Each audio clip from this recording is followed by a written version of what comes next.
Okay, so picture this. You're at your go-to burger place, about to bite into a juicy burger. But right as you're reaching for it, you hear there's a massive ground beef recall. And it turns out your burger might have some unwanted guests, E. coli bacteria. It's the kind of food safety nightmare we're diving into today, and believe me, it gets pretty interesting. Yeah, it really shows how even the most familiar foods can have these hidden risks. So we're going to break down what happened with this recall and, more importantly, what it means for you. All right, so let's set the scene. It's November 2024. Wolverine Packing Co., a major meat packing company in Detroit, they issue a recall of over 167,000 pounds of ground beef. And we're not just talking about a few local grocery stores here. This beef went to restaurants all across the country. And the reason behind this recall is a pretty nasty strain of E. coli, 0157.H7. Now here's where the detective work starts. The first reports of E. coli cases weren't from people grilling at home. They were linked to restaurant meals in Minnesota.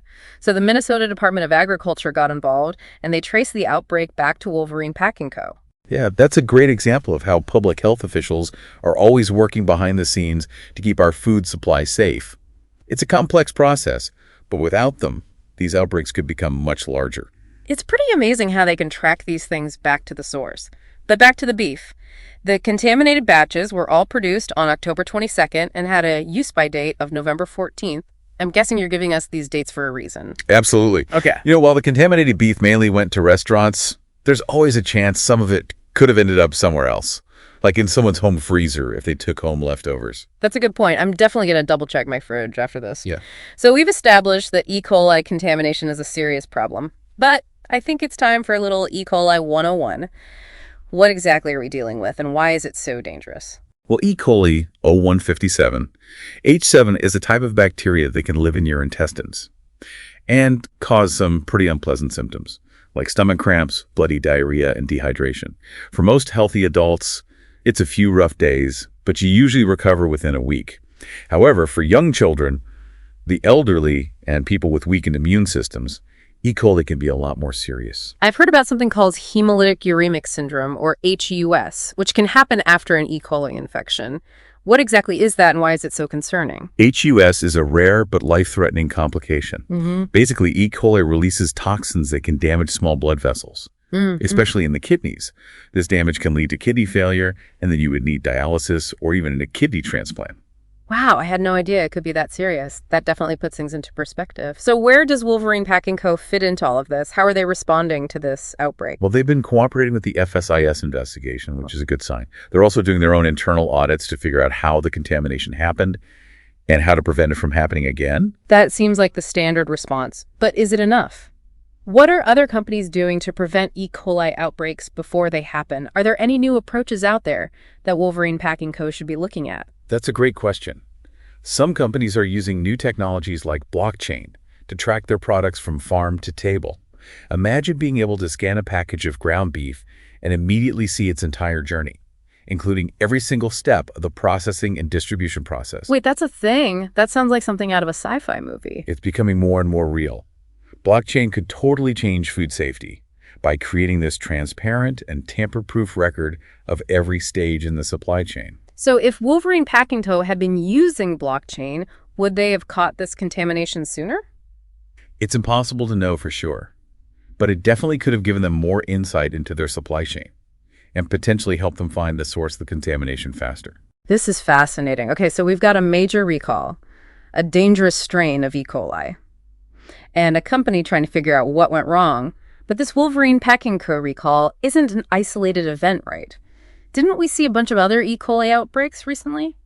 You're right. There was the Grimway Farms carrot recall and the problems with onions at McDonald's, all within a pretty short period of time. It makes you wonder if these are just isolated incidents or a sign of a bigger problem with our food system. Okay, now I'm really starting to get concerned. It sounds like there's a much bigger story here about how complex and vulnerable our food supply chain really is. We can't just ignore these outbreaks and hope they go away. We need to seriously think about how we can make our food system safer and more resilient. I completely agree. In the next part of our deep dive, we're going to zoom out and look at the bigger picture of food safety. We'll explore the challenges of making sure food is safe in a global food system and discuss what can be done to protect ourselves and our families. That's where we'll pick up next. We'll be back after a quick break to dive into the world of food safety. and see if we can find some solutions to this growing problem. Okay, so we've uncovered some pretty unsettling things about our food system. But before we all freak out and never eat again, let's talk about what we can do to protect ourselves. Because we gotta eat right. For sure. And while there are some risks, there are also practical steps you can take to really reduce your chances of getting sick from E. coli. The good news is a lot of it is just common sense and good hygiene. Okay, I'm all ears. Give me the tips. First things first, cook that ground beef all the way through. We're talking 160 degrees Fahrenheit internally. No exceptions. 160 degrees, got it. But how can I be sure it's actually reached that temperature? Just looking at it seems kind of risky, even for someone who cooks a lot like me. You're right, you can't just rely on what you see. A meat thermometer is going to be your best friend here. It takes out the guesswork and gives you peace of mind. Meat thermometer, it's like a superpower for safe cooking. What else can we do besides cooking the meat thoroughly? Preventing cross-contamination is super important. Think about it, you're preparing raw ground beef, which could have bacteria on it, and then you use that same cutting board or knife to chop veggies for a salad that you'll eat raw. That sounds like a recipe for disaster. Exactly. The bacteria from that raw meat can easily get onto other foods. So always use different cutting boards and utensils for raw meat and everything else. And of course, wash those cutting boards and utensils really well with hot soapy water after you use them. So it's all about having separate areas in the kitchen, raw meat over here, everything else over there, no mixing allowed. Precisely. And speaking of cleanliness, let's not forget about hand washing. It seems obvious, but you'd be surprised how many people forget this simple step. Hand washing, it's like the original defense against germs. But are we talking just a quick rinse or like a full 20-second scrub? We're going for the full 20-second scrub with soap and warm water. And make sure you're washing before and after you handle raw meat. It's a small thing that can make a huge difference. All right, so we've got our cooking temperatures down, we're preventing cross-contamination, and we're washing our hands like surgeons before surgery. What about storing ground beef? Any tips there? Absolutely. Always put ground beef in the fridge or freezer as soon as possible after you buy it. And when you need to thaw it, do it in the fridge, not on the counter at room temperature. No, thawing it out on a sunny windowsill. Got it. What about storage times? How long is ground beef good for in the fridge or freezer? Fresh ground beef can stay in the fridge for 1 to 2 days, and frozen ground beef can last for a few months. But always double check that use by date on the package just to be safe. Okay, so we've got our safety checklist. Cook to a 160, prevent cross-contamination, wash those hands, and store the ground beef properly. Seems pretty doable, right? Food safety doesn't have to be super complicated. It's about being aware and taking those extra steps to keep yourself and your family safe. I like that, empowered to make safe choices. Now, even with all these precautions, is there still a chance we could get sick from E. coli? Or can we finally relax and enjoy that burger? Well, these steps definitely reduce the risk a lot. But it's important to remember that no system is perfect. Food safety is complicated, and sometimes things can slip through the cracks. That's why it's so important to stay informed about food recalls. Ah, yes, recalls. They can feel like this endless stream of warnings. Contaminated spinach, recalled peanut butter, the list goes on and on. How can we stay on top of it all without losing our minds? You're right, it can get overwhelming trying to keep track of every single recall. But luckily, there are good resources to help us stay in the know without being totally bombarded with information. The FSIS website is a great one. They have a whole section for recalls and alerts. You can even sign up for email notifications so you're always up to date. That's super helpful. Instead of trying to memorize every single recall, we can just rely on trustworthy sources like the FSIS to do the hard work for us. So we've covered the recall E. coli and practical tips for staying safe in the kitchen. But I still have this feeling that this Wolverine Pack and Co. situation is just the beginning. Like it's a symptom of a much bigger issue. You're onto something there. This recall and all the other recent E. coli outbreaks bring up some big questions about our entire food system. I think it's time we zoom out and look at the bigger picture of food safety. Because this isn't just about ground beef. It's about figuring out how to ensure the safety of our whole food supply chain. Exactly. In the next part of our deep dive, we'll get into the complexities of food safety on a global scale and explore some possible solutions to this growing challenge. Okay, so let's talk big picture here. Multiple E. coli outbreaks in such a short time, it's hard to ignore, right? Yeah, it is. So is this just a coincidence, or are we seeing like a pattern here, something more systemic? That's the question, isn't it? It's hard to say for sure if it's a trend, but it does raise some serious concerns about how vulnerable our modern food supply chain is. It's this complicated web, and that complexity can create weaknesses. It makes you think like we're so used to just grabbing food from the store or ordering takeout without even thinking about it. But behind all that convenience is this huge network of farms, processing plants, distributors, trucks going all over the country. It's mind-boggling. It really is. And with each step in that chain, there's a chance for something to go wrong. A mistake with hygiene at a processing plant, a change in temperature during shipping, even improper storage at a restaurant. Any of those things can lead to contamination. So basically, as consumers, we're just trusting this system, hoping that every step has been handled perfectly. That's a little unsettling. It is, and it shows why transparency and accountability are so important. We need systems that allow us to trace food back to its source. That way we can see exactly where problems happen and hold people accountable for maintaining those safety standards. It's about knowing where our food comes from and feeling confident about how it got to our plates. That makes sense. But here's what I keep thinking about. How do we balance that need for safety with keeping food affordable and convenient, which is what we're all used to? It feels like we have to choose one or the other. That's the challenge, isn't it? There's no easy answer. But I think a big part of the solution is giving consumers more information. What do you mean by that? Like, what would that look like? Imagine a system where you could scan a package of ground beef at the grocery store and instantly see its whole journey from the farm where the cow was raised to the processing plant and everything in between. Every step documented and easy to access. Wow, that's amazing. It would be like having a food detective right in your pocket. Yeah. But is something like that even possible? It's not as crazy as it sounds. We're already seeing technology like blockchain being used to track food. Blockchain creates this secure record of every transaction, making it almost impossible to tamper with. Okay, so maybe in the future we'll be able to scan that package of ground beef and see exactly where it came from, how it was processed, even what temperature it was kept at the whole time. That's incredible. Exactly. That kind of transparency could completely change food safety. Producers and processors would be much more likely to keep the highest standards, knowing that consumers can see everything they're doing. That's a hopeful thought. This ground beef recall, as scary as it is, could actually lead to positive changes in the food industry. It's making us all think more about how our food gets to us and demand better systems. I agree. It reminds us that food safety is an ongoing challenge. And we have to be proactive. We can't just sit back and expect someone else to take care of it. It's a shared responsibility. Okay, so to wrap things up, if there's one thing you want our listeners to remember from this deep dive, what would it be? Food safety is a team effort.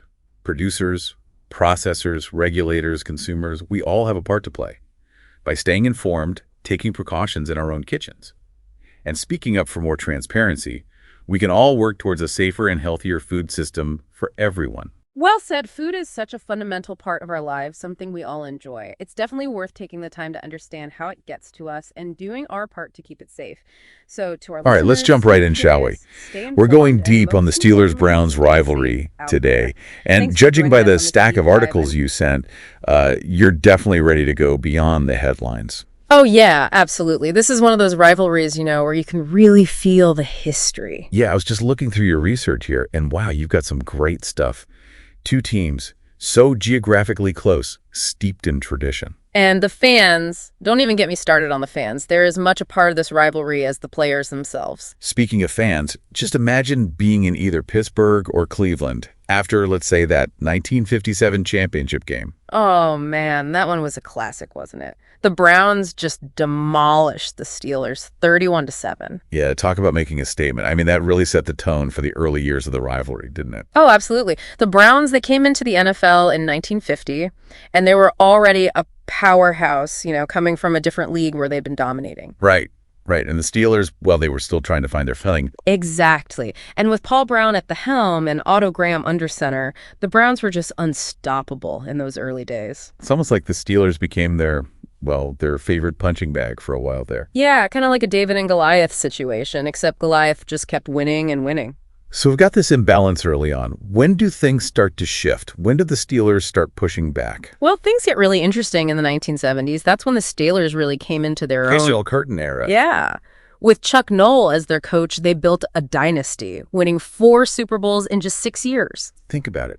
Bradshaw, Harris, Swan, those guys became legends. Exactly. And that's when the rivalry really started to heat up. It became a clash of titans, Yeah. 2 powerhouse teams going head to head. I mean, we could spend hours just talking about those classic 70s matchups. No kidding. So many stories, so many iconic moments. Well, that's what we're here for, right? to dive deep into those moments. Mm-hmm. So walk us through a few that really capture the essence of this rivalry. All right, let's start with the 1989 wild card game. It was a back-and-forth battle, down to the wire. I can already feel the tension. Oh, yeah. And then, with just seconds left on the clock, the Steelers pulled off a miracle win. Classic Steelers. Heartbreak for the Browns, but that's what makes this rivalry so great. For sure. High stakes, high emotions.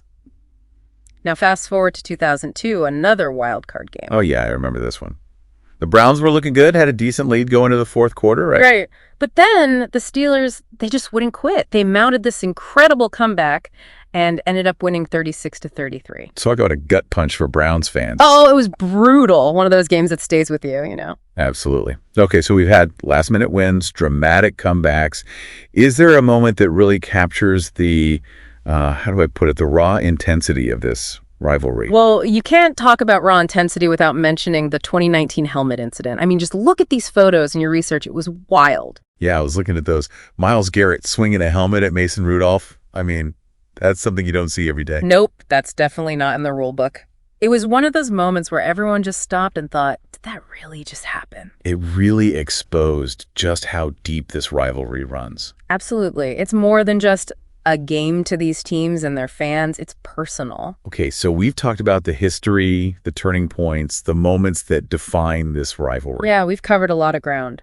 But what are the teams themselves? If you had to describe the Steelers' identity, their essence, what would you say?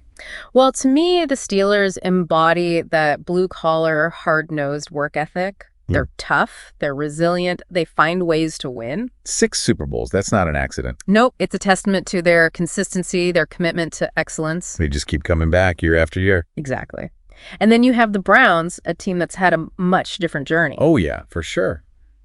They've faced their share of challenges, haven't they? Definitely. But they've always had this unwavering loyalty from their fans. That's what defines them, I think. Passion, resilience, a never-give-up attitude. It's that underdog spirit that makes them so compelling. You got it. They represent a city that's been through tough times, but always finds a way to bounce back. So we've got these 2 distinct identities, 2 cities with so much history. Now let's talk about the players who've come to embody this rivalry. Who are some of the names that immediately spring to mind?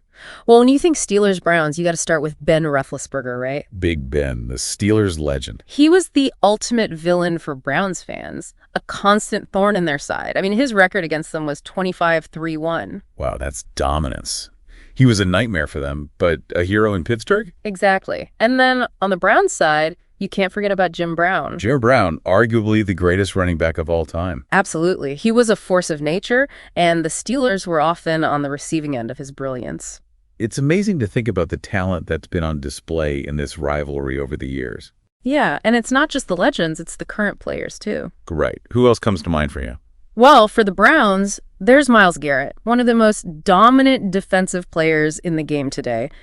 He's a symbol of their resurgence, their desire to finally break through and challenge the Steelers. He's a game changer, that's for sure. What about from the Steelers' perspective? Well, you can't talk about the Steelers' defense without mentioning Troy Polamalu. Ah, yes, the human highlight reel. He was a nightmare for opposing quarterbacks, always making those clutch plays. He really embodies that Steelers' defensive mentality. Okay, so we've covered the history, the legends, the current stars. But where do we go from here? What's the state of this rivalry today?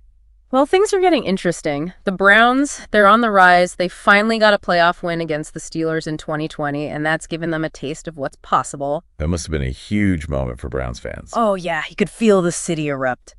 But the Steelers, they're not going anywhere. They still have that championship DNA. Right. They've got a young quarterback in Kenny Pickett, a ferocious defense, and they're always a threat. So the Steelers are reloading, the Browns are hungry for more. It feels like we're entering a new chapter in this rivalry. Absolutely. And with the AFC North becoming so competitive, every game between these two teams is going to have huge implications. Playoff seeding, bragging rights, maybe even a chance to meet in the postseason again. Oh man, wouldn't that be something? This rivalry just keeps getting better and better. Now let's talk about the fans. It's impossible to talk about the Steelers-Browns rivalry without mentioning the fans. They're as much a part of this story as the players themselves, wouldn't you say? Oh, 100%. The passion, the intensity, it's unmatched. You go to a Steelers-Browns game and you can feel the electricity in the air. The terrible towel in Pittsburgh, the dog pound in Cleveland, those are iconic symbols of this rivalry. And it's not just in the stadiums, it's in the streets, in the bars, and the workplaces.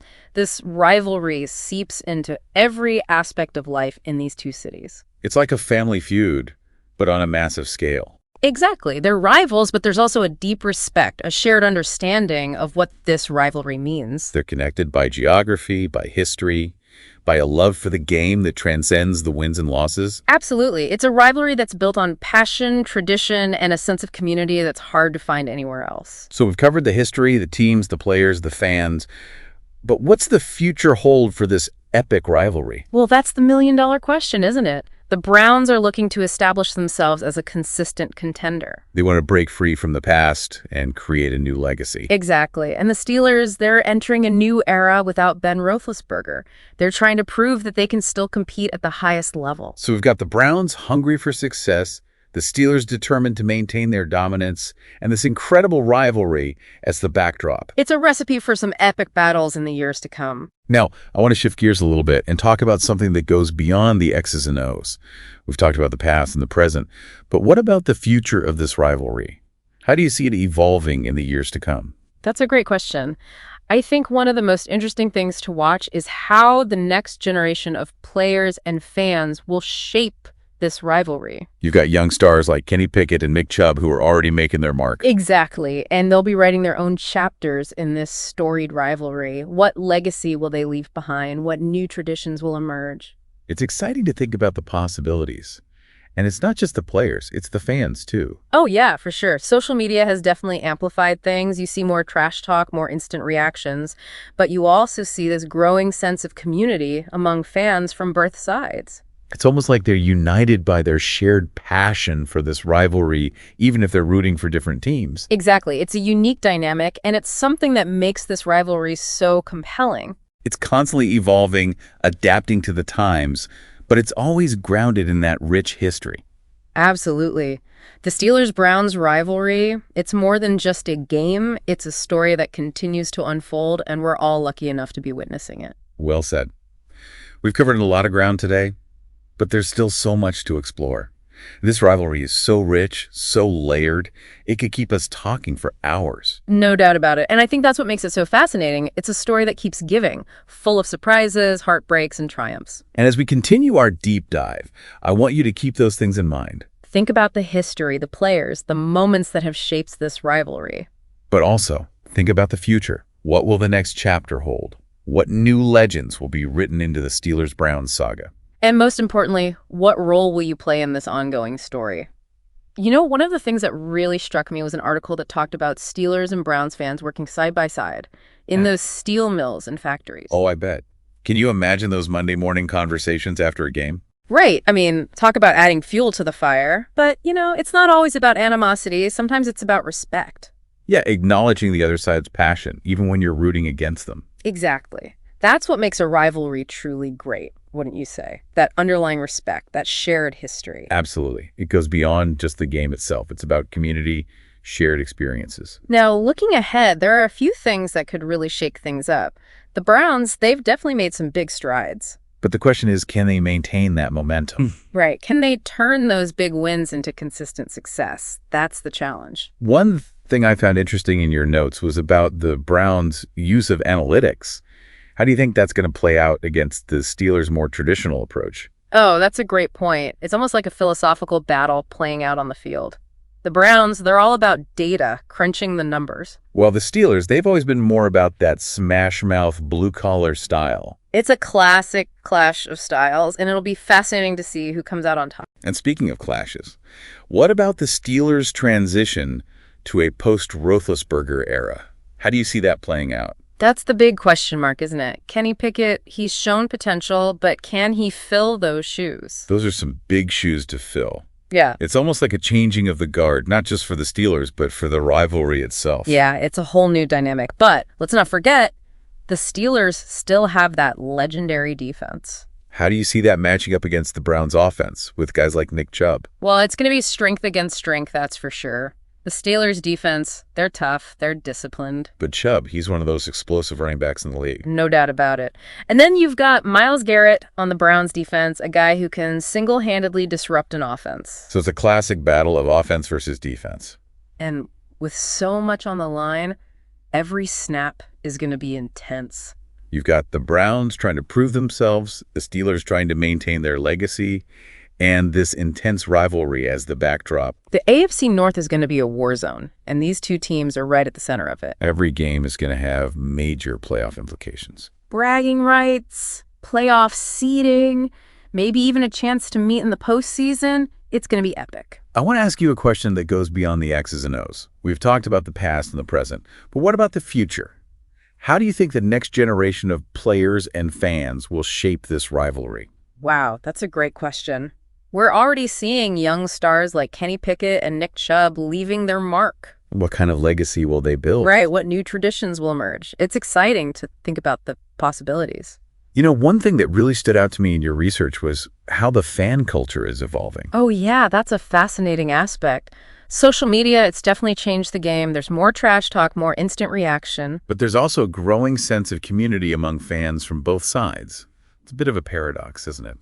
It is. You've got this increased intensity, but also this strange kind of camaraderie. Like they're all part of something bigger than themselves. Exactly. And that's what makes this rivalry so compelling. It's constantly evolving, adapting to the times. But it's always grounded in that rich history. It's like this rivalry has a life of its own. It's a story that keeps unfolding chapter after chapter. We're all lucky enough to be a part of it. It really is amazing when you think about it. Over 70 years, this rivalry has just kept going strong. Dynasties have come and gone. Hall of Famers have retired. But the intensity, it never fades. You know, one thing that really stood out to me from all the articles was the sense of shared identity. They're rivals, yes, but they also represent the same region. Yeah, that same hardworking spirit, like two sides of the same coin, you know? Exactly. And you see that reflected in the fan bases, too. There's a mutual respect there, even in the heat of the moment. They get each other, you know? They understand the passion, the history. It's like they're all part of this bigger story, a story that goes beyond football. A story about two cities. Their shared experiences, their triumphs and heartbreaks.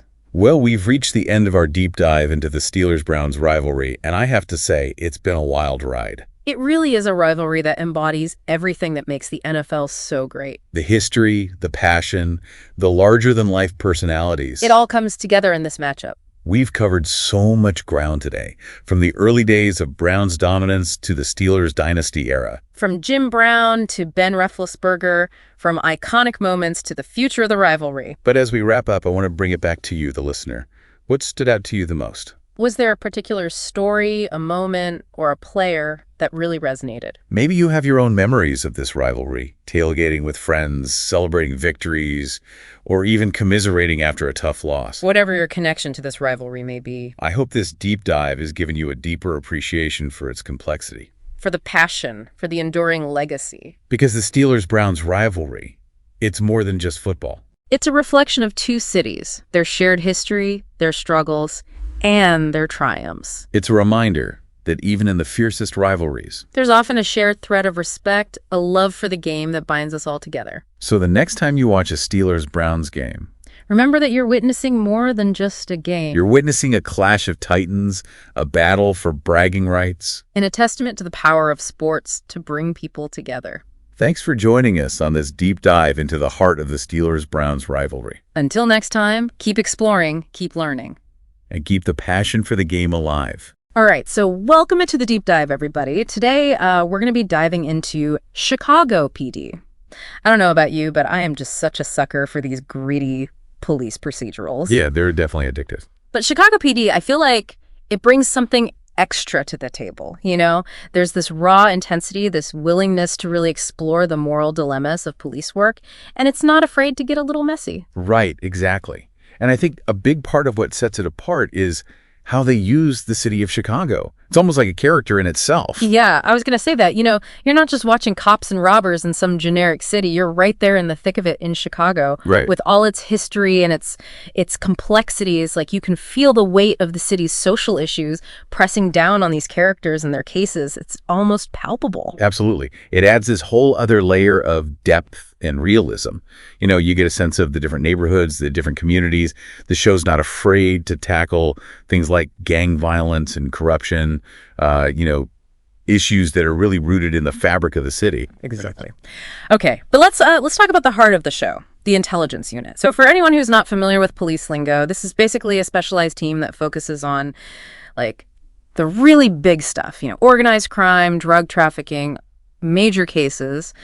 And at the helm of this unit, you have Sergeant Hank Voight, a character who is about as complex as the city itself. I mean, talk about contradictions. Right. He is like the epitome of that whole morally gray area. I mean, he is dedicated to justice. Like, there's no question about that. But his methods. Oh, boy. He's willing to push the boundaries. Let's just say that.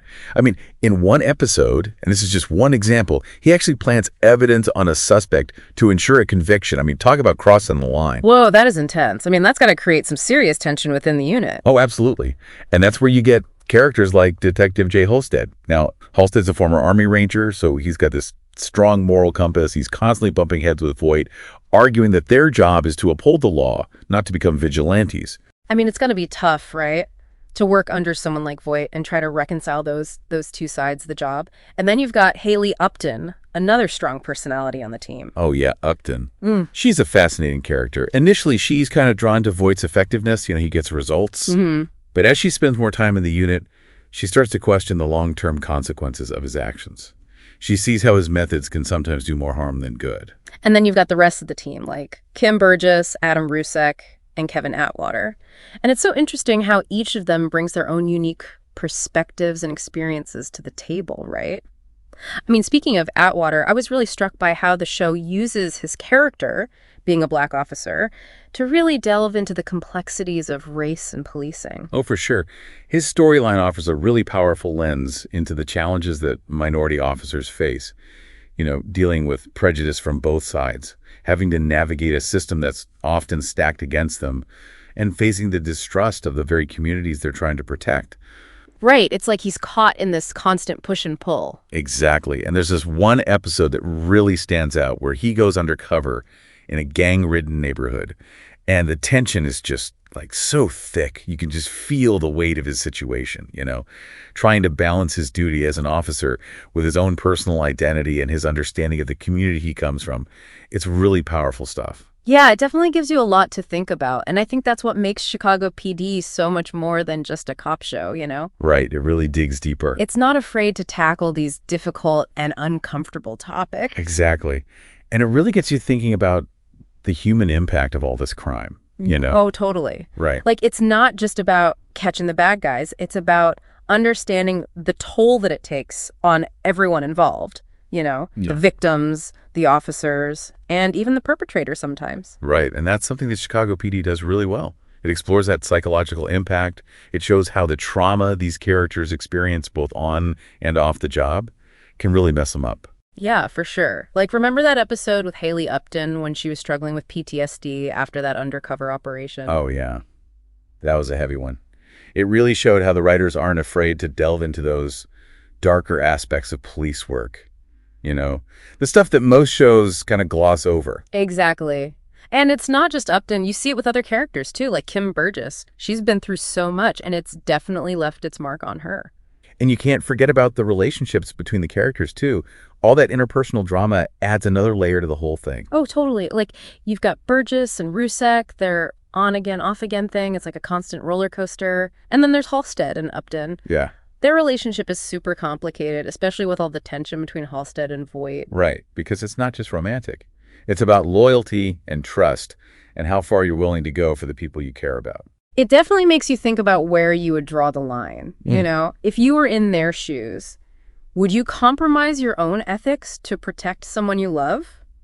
Or would you stand up for what you believe in, even if it meant losing everything? Those are the tough questions that Chicago PD forces you to ask yourself. And I think that's what makes it so compelling. It's not afraid to get real. It's like you're constantly trying to figure out whose side you're on. Because everyone has their own motivations, their own reasons for doing what they do. And those reasons aren't always clear-cut. It's not always black and white. There's so much gray area. Which I think is a reflection of real life. Things are rarely simple. There's always more to the story than meets the eye. Exactly. And that's what makes Chicago PD so relatable. Right. It's not just about cops and robbers. Yeah. It's about human nature. Totally. Yeah. Okay, but speaking of expanding the world of the show, we can't forget about the whole Chicago universe thing. Oh, yeah. The crossovers. But at first, I have to admit, I was a little skeptical. I thought it might feel kind of gimmicky, but honestly, they've pulled it off really well. They totally have. It's not just like random cameos or anything. The crossovers actually make sense from a storytelling perspective. Right. It's like you get these cases that naturally span across multiple departments, like that time when there was a massive fire on Chicago Fire, and then it led to the intelligence unit uncovering this whole criminal conspiracy on Chicago PD. And then all the victims ended up at Chicago Med. It's like this whole interconnected web. Exactly. It really shows how everything is connected. One event can have ripple effects across the entire city. And it gives you a deeper understanding of how these different departments have to work together. Yeah.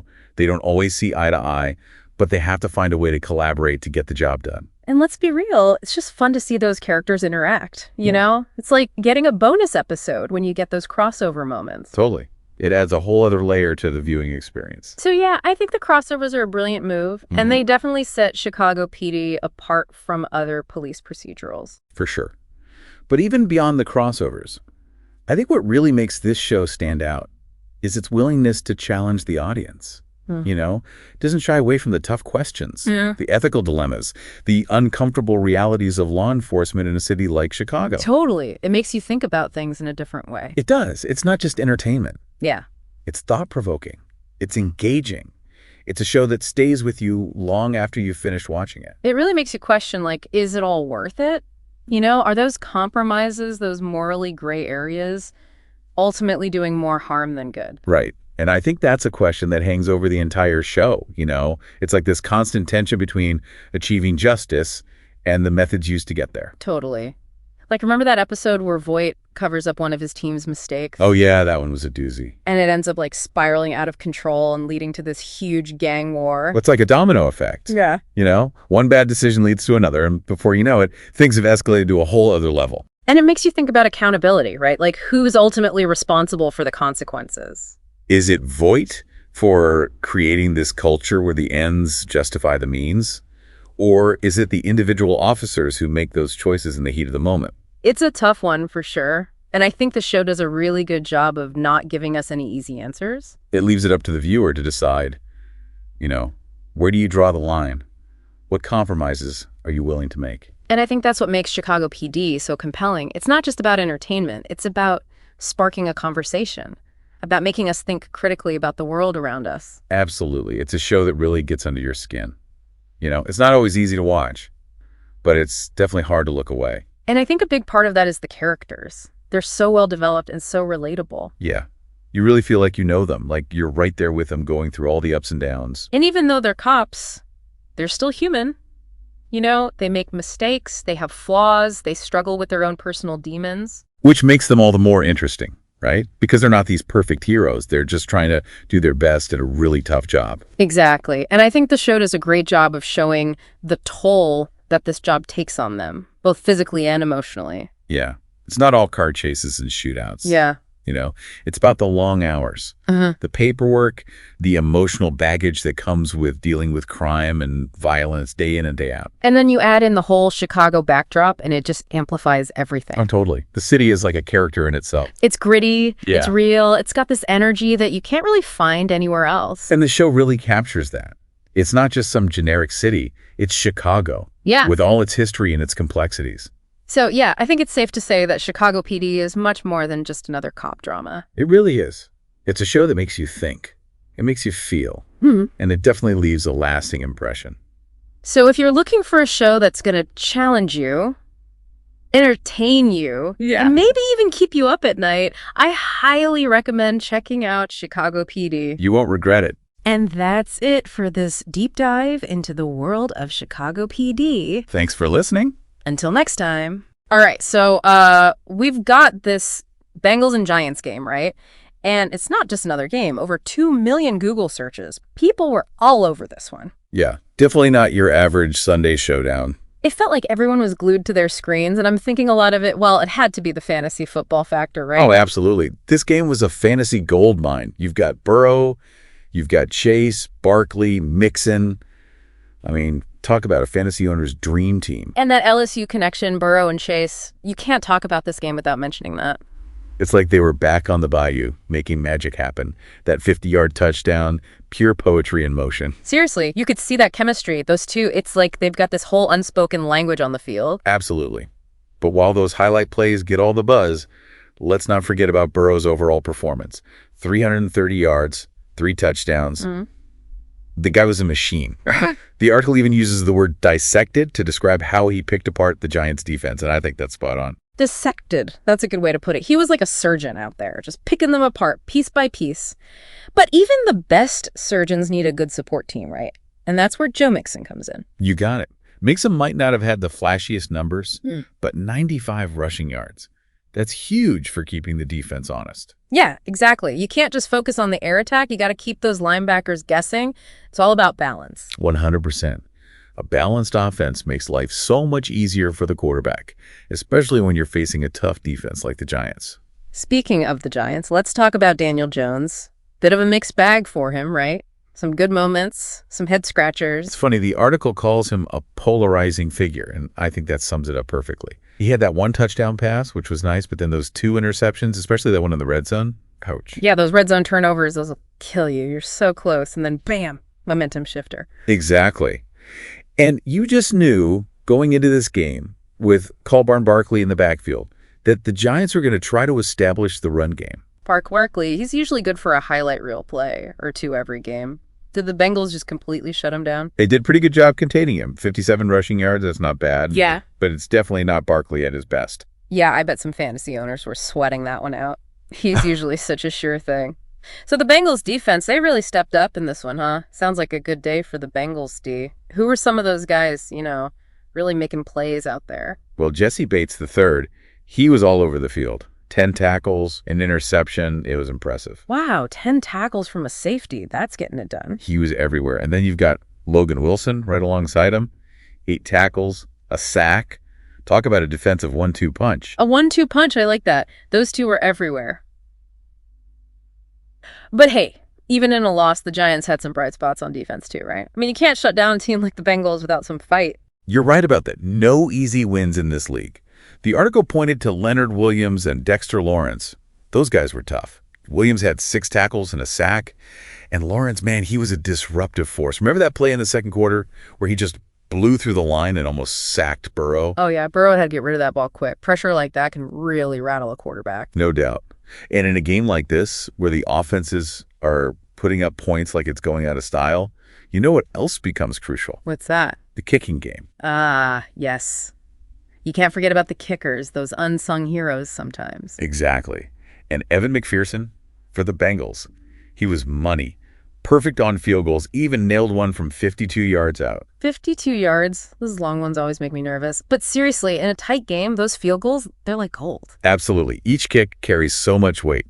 And it shows how important it is to have a reliable kicker, someone you can count on when the pressure's on. For sure, for sure. So we've talked about the big plays, the defensive struggles, the kicking game, but we got to come back to what kicked off this whole deep dive in the first place, those millions of Google searches. Right. It wasn't just the diehard fans tuning in for this one. It was fantasy football taking center stage. I mean, think about it. You've got Burrow, Chase, Barkley, Mixon, all fantasy superstars, all in one game. Every touchdown, every yard game, it was like a fantasy roller coaster. You're telling me. Yeah. This game had it all for fantasy owners. The highs, the lows, the nail-biting finishes. It definitely added another layer of excitement to the whole thing. You're not just watching a game, you're living and dying with every play. It's a whole different ball game, literally. It's wild how fantasy football just sucks you in, right? You're living and dying by every yard, every catch, every fumble. It's like the stakes are even higher. Oh, 100%. And it makes you realize there's so much more to a game than just the final score. You've got all these individual stories playing out on the field, all these little battles within the bigger war. It's like watching a movie, almost. But this Bengals and Giants matchup, I mean, it wasn't just about the fantasy points. This one felt different. What do you think? What made this game stand out? Well, I think you hit the nail on the head earlier. It's those narratives, right? You got the Bengals, this high-powered offense, everyone expecting fireworks. Right, and then the Giants, they came in with something to prove, trying to silence the doubters. Exactly. And within that, you've got Daniel Jones still trying to find his groove, battling those inconsistencies. Brongar Barkley facing down that Bengals defense, trying to break free. It's those individual journeys that add another level of drama. Totally. And we can't forget the coaches. I mean, they're like generals out there calling the plays, making adjustments on the fly. It's a mental game, too. Absolutely. And that's what makes football so fascinating. It's not just about who's bigger or faster. It's about who can outsmart, who can outmaneuver, who can adapt. So next time we're watching a game, and we're glued to our fantasy scores, maybe we take a minute to appreciate all the layers, right? The strategy, the individual stories, all that good stuff. 100%. Because it's those hidden layers that really make this sport so captivating. Absolutely. Well said. And there you have it, folks. Another deep dive in the books.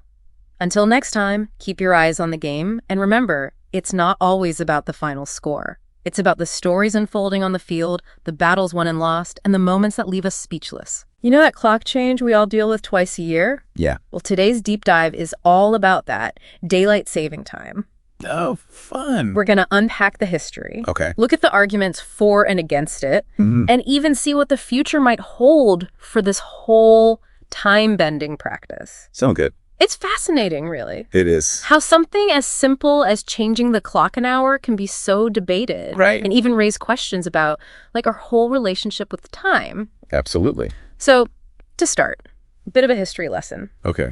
You might be surprised to learn that messing with time to line up with daylight, it isn't actually a new thing. It's not. The ancient Romans, believe it or not, had their own version of DST. No way. They used water clocks with different scales for the different months Oh, interesting. to keep up with those changing daylight hours. Right. But the modern push for DST, that began in the late 19th, early 20th centuries. Gotcha. There we meet George Hudson. He was a New Zealand entomologist Okay. who, back in 1895, proposed, shifting the clocks. So he'd have more daylight to collect bugs. Wow. Talk about dedication. I know. And then there's William Willett in Britain. Okay. In 1907, published a pamphlet Oh, yeah. called The Waste of Daylight. Love the title. I know, right? Yeah, He wanted more evening daylight for, leisure. of course. He actually spent years, though, trying to convince Parliament to go for it. Wow. But, a bit ahead of his time, it seems. Yeah. It took a global crisis to really get DST onto the world stage, it looks like. World War I. Okay. Saving energy, top priority all of a sudden. Makes sense. And DST was a way to cut back on artificial light. Oh, great. Save fuel for the war effort. Yeah. It was wartime back then. Interesting how crisis can speed things up, huh? Totally. Like necessity, the mother of invention. Right. Sure. So let's zoom in on the U.S. How'd DST roll out here?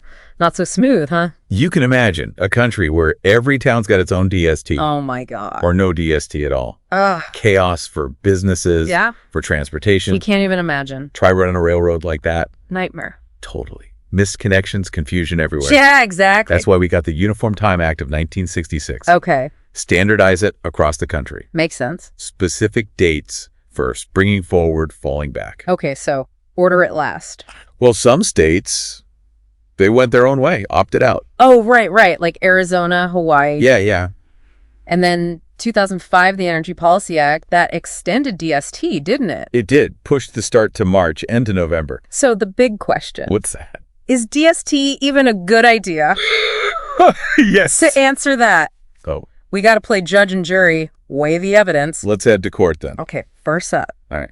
the prosecution arguing for DST. Okay. Their star witness, energy conservation. Right. The classic argument. More daylight, less need for lights. Mm-hmm. Less energy use. Simple, right? Seems like it, but But the defense is ready for this. so, Modern research suggests those savings might not be so big anymore. how so? Well, energy use patterns, they've changed a lot since DST first came about. So the old justification might be what, outdated?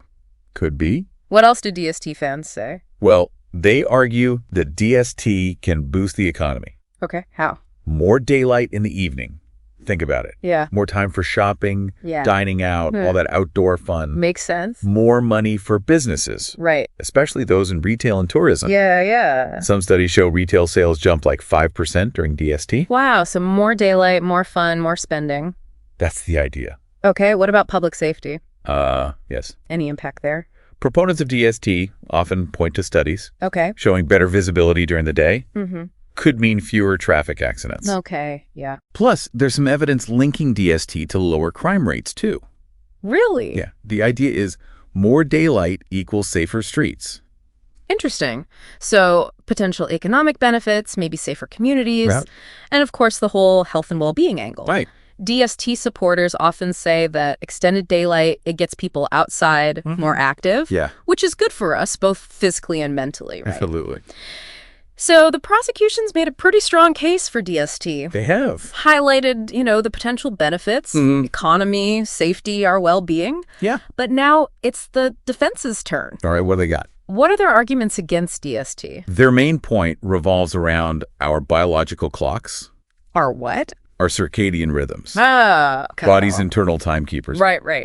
regulating our sleep-wake cycles and other key functions. And that spring forward, oh, man. Yeah, it's rough. It's like mini jet lag every year. Fair out, right? I'm always groggy for days, sometimes weeks after. Yeah. Like my body's just protesting. Yeah, it's not just feeling tired, though. Oh. This disruption, this misalignment with our rhythms could have all sorts of negative effects. Oh, no. Like what? Well, for one, it can lead to sleep deprivation, fatigue. Thanks, sir. People struggle to adjust their sleep schedules, Yeah. end up with less sleep, poorer quality sleep. Yeah. And then that sleep deprivation, Yeah. it affects your thinking. Oh, right. Harder to concentrate, focus, make it's our decisions. brain's running on fumes. Exactly. It's not good. And here's the kicker. What? Studies show a 10% jump in heart attacks the week after spring forward. Wow, that's scary. It is a bit alarming. Makes you think twice about that extra hour of daylight. It does raise questions about the risks, for sure. And not just heart attacks, right? You're right. Some studies also link DST to more mental health issues. Really? Like depression and anxiety. Oh, wow. Messes with your sleep, your hormones. Right. It can really hit your mental well-being. It's wild how much our internal clocks affect everything. It is. So sleep disruption, possible heart problems, mental health concerns. Yeah. Anything else the defense has. Oh, they're not done. Remember that energy conservation argument? Yeah, the prosecution's big one. Well, turns out the evidence for big energy savings, it's mixed. Okay. Actually, some studies show DST might even increase energy use in some places. Wait, how does that even work? It's about how we use energy now. Dark mornings, Yeah. people use more lights, heating, Right. hot summer evenings, that extra daylight, Yeah. more AC. Oh, I see. So depending on the climate, the energy habits, Yeah. DST could actually use more energy overall. Huh. So the very argument for DST might not be true anymore. It's a possibility. That's a big hit to the prosecution's case. What about the economic benefits? We heard it can be good for some businesses. True, but the defense says those benefits might be balanced out by costs elsewhere. Like where? Agriculture, for example. Okay. They say DST messes with planting and harvesting schedules. And, livestock. Right. They don't care about clocks. Exactly. Yeah. Cows, lots of farm animals, creatures of habit, Yeah. milked, fed at a certain time Yeah. based on the sun, changing that routine. Yeah. It can really mess with milk production, Oh, wow. their health overall. It's a good point. DST's impact, it's not the same for everyone. Exactly. What helps one group might hurt another. Absolutely. And that's something, Yeah. Policymakers, they got to think about that carefully. For sure. Okay, so the defense has countered well, They have. highlighted risks to health, the questionable energy saving, economic downsides for some. Anything else before closing arguments? One more thing. Okay. They also want to mention that while DST might boost some parts of the economy, Right. it could actually lower overall productivity. Huh. How so? Those sleep disruptions, for Yeah, example, yeah. they can lead to fatigue, which then leads to lower productivity. Oh, yeah. At work, school, everywhere. Exactly. And potentially more people missing work or school due to health issues. Right, because of the time change. Exactly. Yeah. So DST might give a little boost to some areas, Yeah. but in the long run, it could hurt productivity overall. So the jury's got a lot to think about. For sure. We've heard strong arguments on both sides. It's a tough one. What stands out to you so far? What I find really interesting is how many of the arguments, both for and against DST, they rely on ideas that might not be true anymore. Or, might not apply everywhere, Right, like what? like energy conservation. Yeah. We've held on to that as a main reason for DST, Right. but the evidence is showing that it's much more complicated than that. And the economic benefits, they're real for some, Yeah. but they could be balanced out by hidden costs elsewhere. It's like this whole DST debate makes us face the complexity of time itself, Yeah. how we measure it, how it affects us, Right. and how, as we learn more, our understanding of it changes. It's not just about gaining or losing an hour of daylight, really. No, it's much bigger than that. It's about how we see time, Yeah, how we organize our days, our lives. absolutely. And speaking of how we organize time, Yeah. let's look at how different parts of the world handle this whole DST thing. Right. Let's broaden our view. See how different countries are wrestling with these same questions. It's like a global patchwork of approaches. A patchwork of time. Exactly. So we're back, diving deeper into daylight saving time. Back at it. Before the break, we were about to hop around the globe. That's right. See how different countries tackle DST? It's like a worldwide mix of time zones and clock changing. A real patchwork. Where should we start our tour? Let's head over to Europe. Okay. They call it summertime over there. Their schedule is a lot like the U.S., actually. Yeah. Clocks forward on the last Sunday in March, back on the last Sunday in October. Okay. Sounds familiar. But here's the twist. What's that? A few years ago, 2019, the European Parliament, they voted to get rid of DST. Whoa. Really? Yeah. Completely ditch the clock changes. That was the plan. So no more springing forward, no more falling back. Exactly. Each EU country would decide, Okay. stick with permanent summertime or go back to standard time year-round. Interesting. But, well, you know how it is with time. Yeah. It's gotten complicated. Of The course. whole thing's been delayed. Okay. So the future of DST in Europe, it's still kind of up in the air. Even ending DST is tricky. It seems that way. So while Europe figures that out, what about places near the equator? Yeah. They don't even mess with DST, right? You got it. Why is that? It's actually pretty straightforward. Okay. Being closer to the equator, their daylight hours, they're pretty consistent year-round. Ah, so they don't have those big shifts in sunrise and sunset like we do. Exactly. Shifting the clock wouldn't do much for them. Not really. No need to fix what ain't broken, right? Exactly. Any other interesting DST situations around the world? Oh, definitely.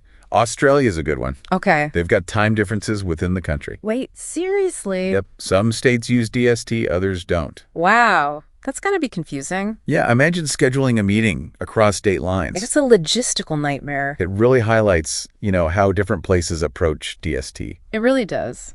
Okay, so we've covered the history, Yeah. debated the pros and cons, taken a quick world tour. A whirlwind tour.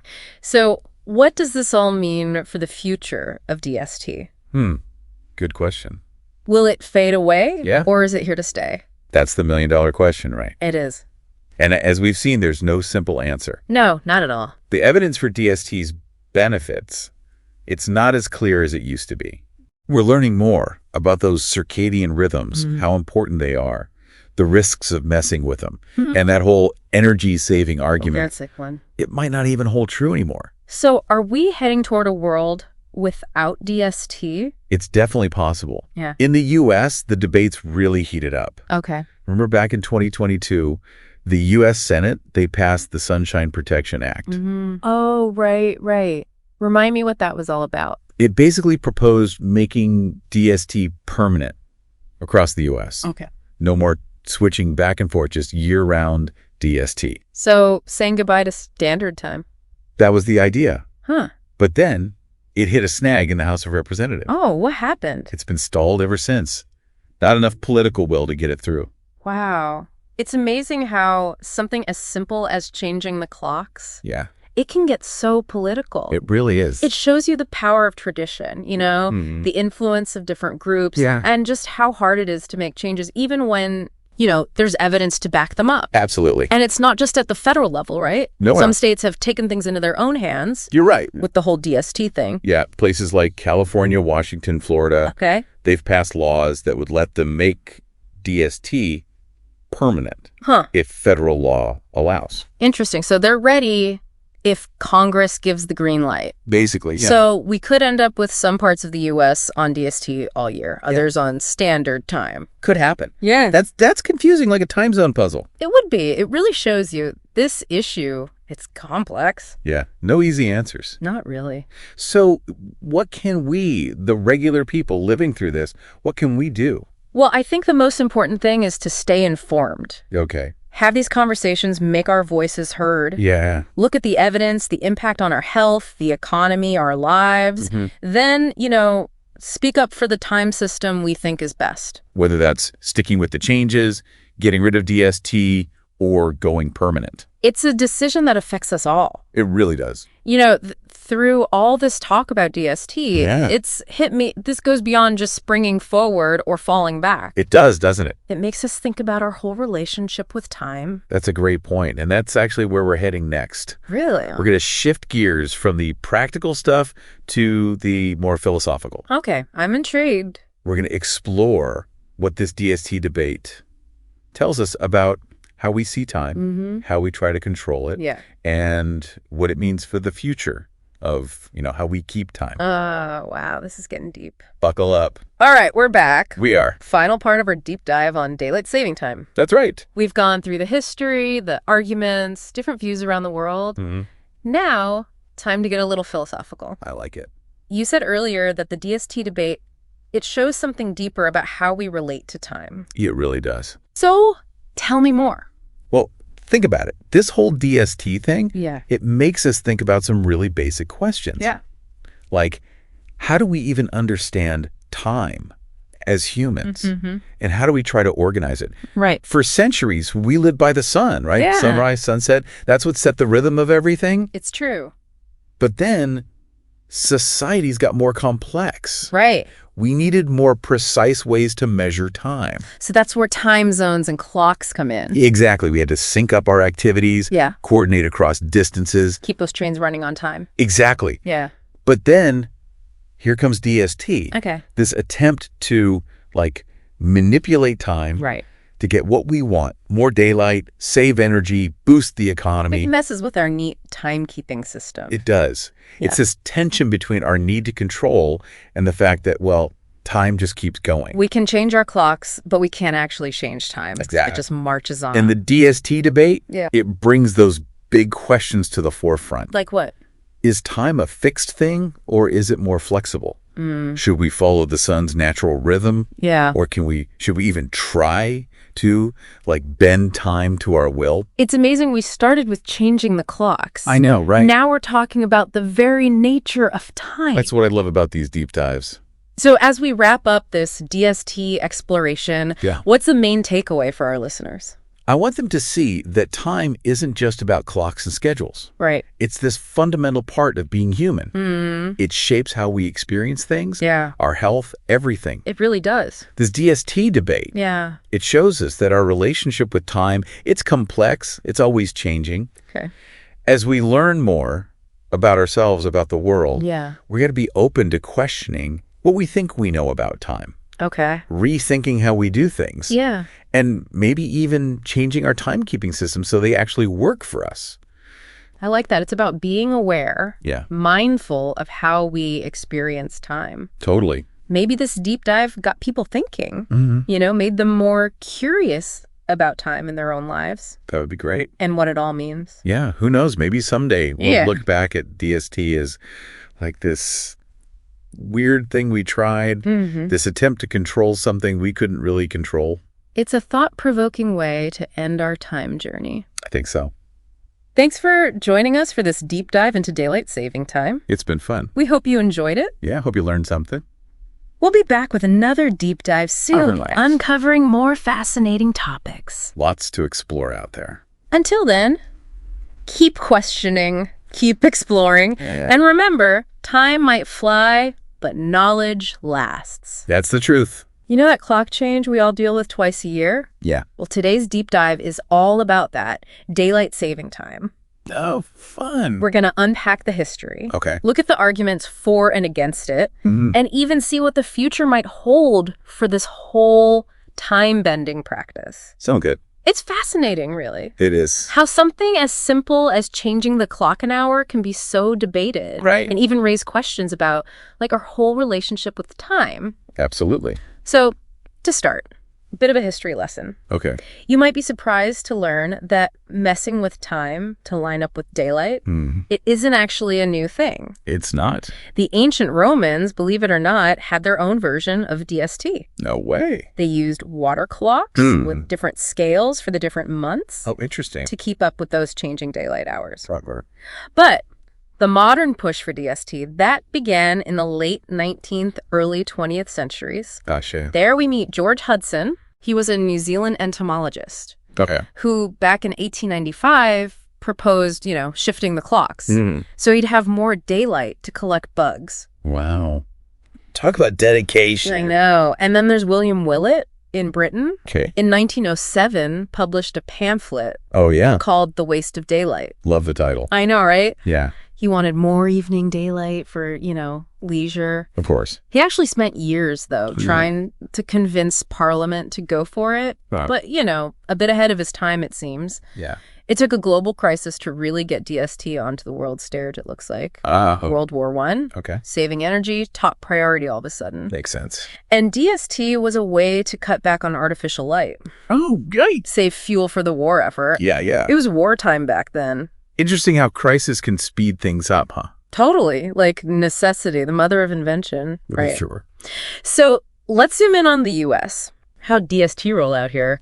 Not so smooth, huh? You can imagine a country where every town's got its own DST Oh, my God. or no DST at all. Ugh. Chaos for businesses, Yeah. for transportation. We can't even imagine. Try running a railroad like that. Nightmare. Totally. Missed connections, confusion everywhere. Yeah, exactly. That's why we got the Uniform Time Act of 1966. Okay. Standardize it across the country. Makes sense. Specific dates for springing forward, falling back. Okay, so order it last. Well, some states, they went their own way, opted out. Oh, right. Like Arizona, Hawaii. Yeah. And then 2005, the Energy Policy Act, that extended DST, didn't it? It did. Pushed the start to March and to November. So the big question, What's that? is DST even a good idea? Yes. To answer that, Oh, we got to play judge and jury, weigh the evidence. let's head to court then. Okay, first up, All right. the prosecution arguing for DST. Okay. Their star witness, energy conservation. Right. The classic argument. More daylight, less need for lights. Mm-hmm. Less energy use. Simple, right? Seems like it, but But the defense is ready for this. so, Modern research suggests those savings might not be so big anymore. how so? Well, energy use patterns, they've changed a lot since DST first came about. So the old justification might be what, outdated? Could be. What else do DST fans say? Well, they argue that DST can boost the economy. Okay, how? More daylight in the evening. Think about it. Yeah. More time for shopping, Yeah. dining out, all that outdoor fun. Makes sense. More money for businesses, Right. especially those in retail and tourism. Yeah. Some studies show retail sales jumped like 5% during DST. Wow, so more daylight, more fun, more spending. That's the idea. Okay, what about public safety? Yes. Any impact there? Proponents of DST often point to studies Okay. showing better visibility during the day. Mm-hmm. Could mean fewer traffic accidents. Okay, yeah. Plus, there's some evidence linking DST to lower crime rates, too. Really? Yeah. The idea is more daylight equals safer streets. Interesting. So potential economic benefits, maybe safer communities, Right. and of course the whole health and well-being angle. Right. DST supporters often say that extended daylight, it gets people outside, more active, Yeah. which is good for us, both physically and mentally, right? Absolutely. So the prosecution's made a pretty strong case for DST. They have. Highlighted, the potential benefits, economy, safety, our well-being. Yeah. But now it's the defense's turn. All right, what do they got? What are their arguments against DST? Their main point revolves around our biological clocks, Our what? our circadian rhythms, Okay. body's internal timekeepers, Right. regulating our sleep-wake cycles and other key functions. And that spring forward, oh man. Yeah, it's rough. It's like mini jet lag every year. Fair out, right? I'm always groggy for days, sometimes weeks after. Yeah. Like my body's just protesting. Yeah, it's not just feeling tired, though. Oh. This disruption, this misalignment with our rhythms could have all sorts of negative effects. Oh no, like what? Well, for one, it can lead to sleep deprivation, fatigue. Thanks, sir. People struggle to adjust their sleep schedules, Yeah. end up with less sleep, poorer quality sleep. Yeah. And then that sleep deprivation, Yeah. it affects your thinking. Oh, right. You know, harder to concentrate, focus, Yeah, make it's our decisions. brain's running on fumes. Exactly. It's not good. And here's the kicker. What? Studies show a 10% jump in heart attacks the week after spring forward. Wow, that's scary. It is a bit alarming. Makes you think twice about that extra hour of daylight. It does raise questions about the risks, for sure. And not just heart attacks, right? You're right. Some studies also link DST to more mental health issues. Really? Like depression and anxiety. Oh, wow. Messes with your sleep, your hormones. Right. It can really hit your mental well-being. It's wild how much our internal clocks affect everything. It is. So, sleep disruption, possible heart problems, mental health concerns, Yeah. anything else the defense has. Oh, they're not done. Remember that energy conservation argument? Yeah, the prosecution's big one. Well, turns out the evidence for big energy savings, it's mixed. Okay. Actually, some studies show DST might even increase energy use in some places. Wait, how does that even work? It's about how we use energy now. Dark mornings, Yeah. people use more lights, heating. Right. Hot summer evenings, that extra daylight, Yeah. more AC. Oh, I see. So depending on the climate, the energy habits, Yeah. DST could actually use more energy overall. Huh. So the very argument for DST might not be true anymore. It's a possibility. That's a big hit to the prosecution's case. What about the economic benefits? We heard it can be good for some businesses. True, but the defense says those benefits might be balanced out by costs elsewhere. Like where? Agriculture, for example. Hi. They say DST messes with planting and harvesting schedules. And, livestock. Right. They don't care about clocks. Exactly. Yeah. Cows, lots of farm animals, creatures of habit, Yeah. milked, fed at a certain time Yeah. based on the sun, changing that routine. Yeah. It can really mess with milk production, Oh, wow. their health overall. It's a good point. DST's impact, it's not the same for everyone. Exactly. What helps one group might hurt another. Absolutely. And that's something, Yeah. Policymakers, they got to think about that carefully. For sure. Okay, so the defense has countered well, They have. highlighted risks to health, the questionable energy saving, economic downsides for some. Anything else before closing argument? One more thing. Okay.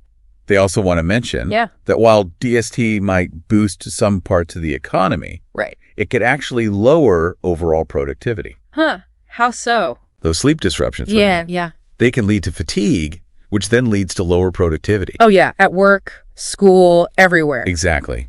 And potentially more people missing work or school due to health issues. Right, because of the time change. Exactly. Yeah. So DST might give a little boost to some areas, Yeah. but in the long run, it could hurt productivity overall. So the jury's got a lot to think about. For sure. We've heard strong arguments on both sides. It's a tough one. What stands out to you so far? What I find really interesting is how many of the arguments, Yeah. both for and against DST, they rely on ideas that might not be true anymore. Or, might not apply everywhere, Right, like what? like energy conservation. Yeah. We've held on to that as a main reason for DST, Right. but the evidence is showing that it's much more complicated than that. And the economic benefits, they're real for some, Yeah. but they could be balanced out by hidden costs elsewhere. It's like this whole DST debate makes us face the complexity of time itself, Yeah. how we measure it, how it affects us, Right. and how, as we learn more, our understanding of it changes. It's not just about gaining or losing an hour of daylight, really. No, it's much bigger than that. It's about how we see time, Yeah, how we organize our days, our lives. absolutely. And speaking of how we organize time, Yeah. let's look at how different parts of the world handle this whole DST thing. Right. Let's broaden our view. See how different countries are wrestling with these same questions. It's like a global patchwork of approaches. A patchwork of time. Exactly. So we're back, diving deeper into daylight saving time. Back at it. Before the break, we were about to hop around the globe. That's right. See how different countries tackle DST? It's like a worldwide mix of time zones and clock changing. A real patchwork. Where should we start our tour? Let's head over to Europe. Okay. They call it summertime over there. Their schedule's a lot like the U.S., actually. Yeah. Clocks forward on the last Sunday in March, back on the last Sunday in October. Okay, sounds familiar. But here's the twist. What's that? A few years ago, 2019, the European Parliament They voted to get rid of DST. Whoa, really? Yeah. Completely ditch the clock changes. That was the plan. So no more springing forward, no more falling back. Exactly. Each EU country would decide, Okay. stick with permanent summertime or go back to standard time year-round. Interesting. But, well, you know how it is with time. Yeah. It's gotten complicated. Of The course. whole thing's been delayed. Okay. So the future of DST in Europe, it's still kind of up in the air. Even ending DST is tricky. It seems that way. So while Europe figures that out, what about places near the equator? Yeah. They don't even mess with DST, right? You got it. Why is that? It's actually pretty straightforward. Okay. Being closer to the equator, their daylight hours, they're pretty consistent year-round. So they don't have those big shifts in sunrise and sunset like we do. Exactly. Shifting the clock wouldn't do much for them. Not really. No need to fix what ain't broken, right? Exactly. Any other interesting DST situations around the world? Oh, definitely. Australia's a good one. Okay. They've got time differences within the country. Wait, seriously? Yep. Some states use DST, others don't. Wow. That's going to be confusing. Yeah, imagine scheduling a meeting across state lines. It's a logistical nightmare. It really highlights, how different places approach DST. It really does. Okay, so we've covered the history, Yeah. debated the pros and cons, taken a quick world tour. A whirlwind tour. So what does this all mean for the future of DST? Good question. Will it fade away? Yeah. Or is it here to stay? That's the million-dollar question, right? It is. And as we've seen, there's no simple answer. No, not at all. The evidence for DST's benefits, it's not as clear as it used to be. We're learning more about those circadian rhythms, how important they are, the risks of messing with them, and that whole energy-saving argument. That's a sick one. It might not even hold true anymore. So are we heading toward a world without DST? It's definitely possible. Yeah. In the U.S., the debates really heated up. Okay. Remember back in 2022, the U.S. Senate, they passed the Sunshine Protection Act. Oh, right. Remind me what that was all about. It basically proposed making DST permanent across the U.S. Okay. No more switching back and forth, just year-round DST. So saying goodbye to standard time. That was the idea. Huh. But then it hit a snag in the House of Representatives. Oh, what happened? It's been stalled ever since. Not enough political will to get it through. Wow.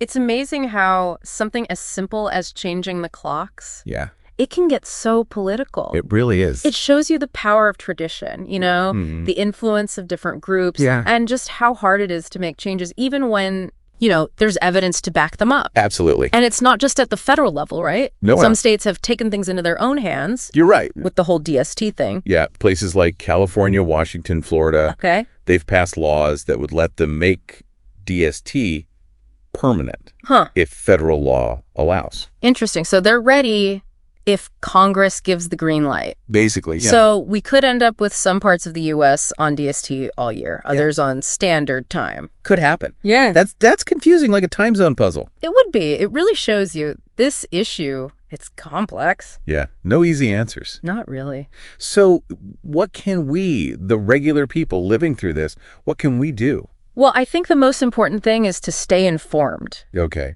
Have these conversations, make our voices heard. Yeah. Look at the evidence, the impact on our health, the economy, our lives.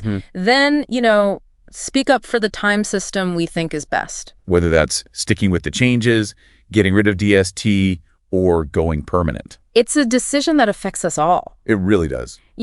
Through all this talk about DST, Yeah. it's hit me. This goes beyond just springing forward or falling back. It does, doesn't it? It makes us think about our whole relationship with time. That's a great point. And that's actually where we're heading next. Really? We're going to shift gears from the practical stuff to the more philosophical. Okay, I'm intrigued. We're going to explore what this DST debate tells us about how we see time, how we try to control it, Yeah. and what it means for the future of, how we keep time. Oh, wow, this is getting deep. Buckle up. All right, we're back. We are. Final part of our deep dive on daylight saving time. That's right. We've gone through the history, the arguments, different views around the world.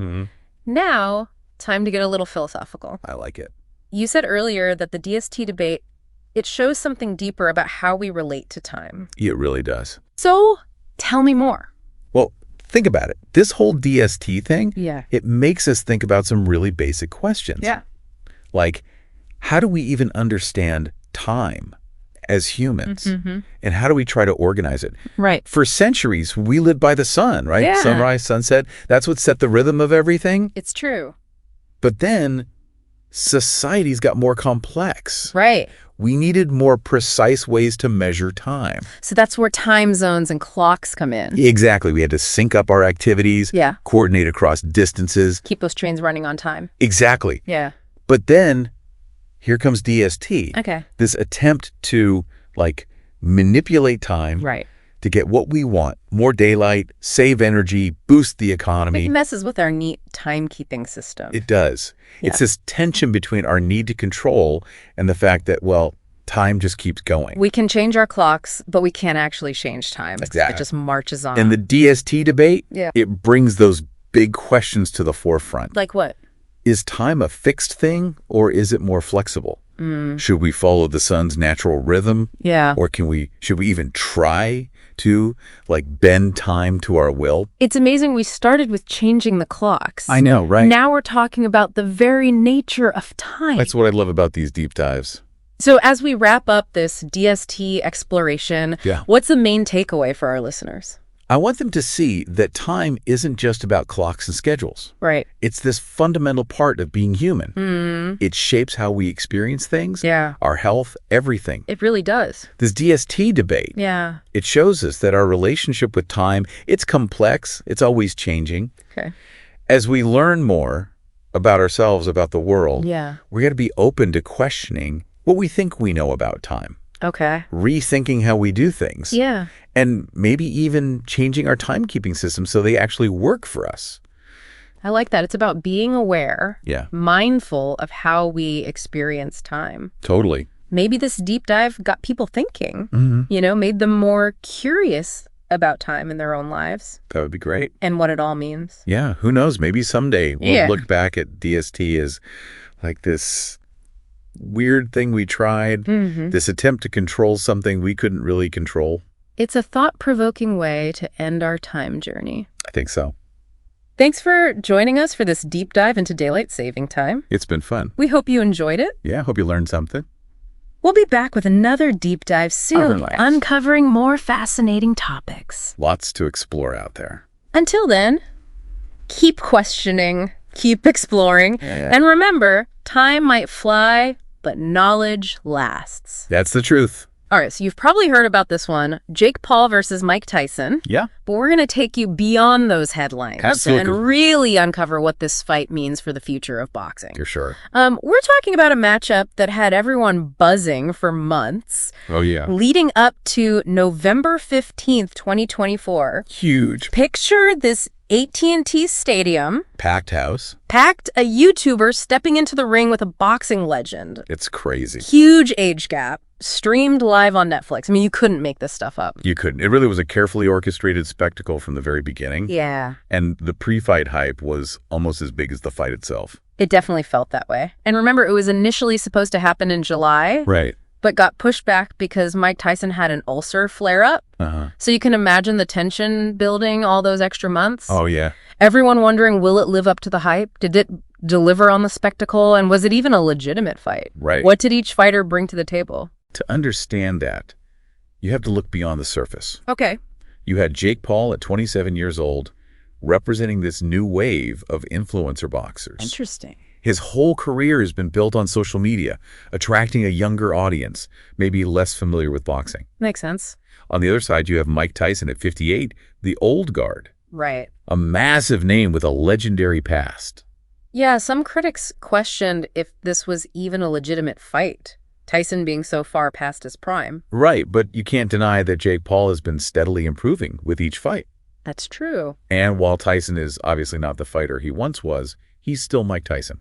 He's Mike Tyson. There's a reason his name still carries so much weight. For sure. Plus, to address the idea that it wasn't a real boxing event, Okay. the undercard featured some serious talent. Okay. The Katie Taylor versus Amanda Serrano fight, for example, was for the undisputed junior welterweight championship. So for those newer to boxing, the undercard means the fights that happen before the main event. In this case, it showed this wasn't just a spectacle, but a full card of competitive boxing. Right. Okay, so fight night arrives. What was the story the sources tell us about what happened inside the ring? It really became a battle of strategy versus stamina. Interesting. Jake Paul's game plan was clear to use his youth and stamina to outlast Tyson, who, despite his power, would likely tire as the fight progressed. Uh-huh. And that's exactly what he did. That's fascinating because one article pointed out that Paul threw 278 punches throughout the fight. Wow. Compared to just 97 from Tyson. That's a big difference. I mean, that's a massive difference. It is. And those stats tell a story. Yeah. They reveal the strategic choices each fighter made. Okay. Paul went for volume, trying to rack up points with consistent hits. Right. Tyson, on the other hand, was more selective, looking for that one knockout punch. Makes sense. But as the fight went on, Tyson visibly faded. Uh-huh. And those power punches just weren't connecting as frequently.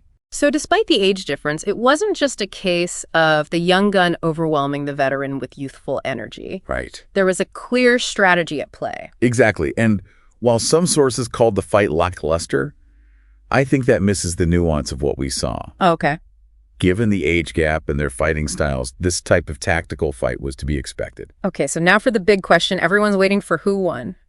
Well, the judges' scorecards were pretty decisive. All right, give us the dramatic pause, and the winner is... Jake Paul won by unanimous decision. Wow, unanimous. I have to admit, I didn't expect it to be so one-sided. Yeah. What led to such a decisive victory for Paul? Was it just stamina, or were there other factors at play? The scores were 80-72, 79-73, and 79-73, all heavily in Paul's favor. Wow. This wasn't a fluke. He truly outboxed Mike Tyson. Okay. And the reason for that, the sources suggest, goes beyond just stamina. Okay. One boxing analyst pointed out that Paul's footwork was surprisingly good, allowing him to control the distance and avoid Tyson's power shots.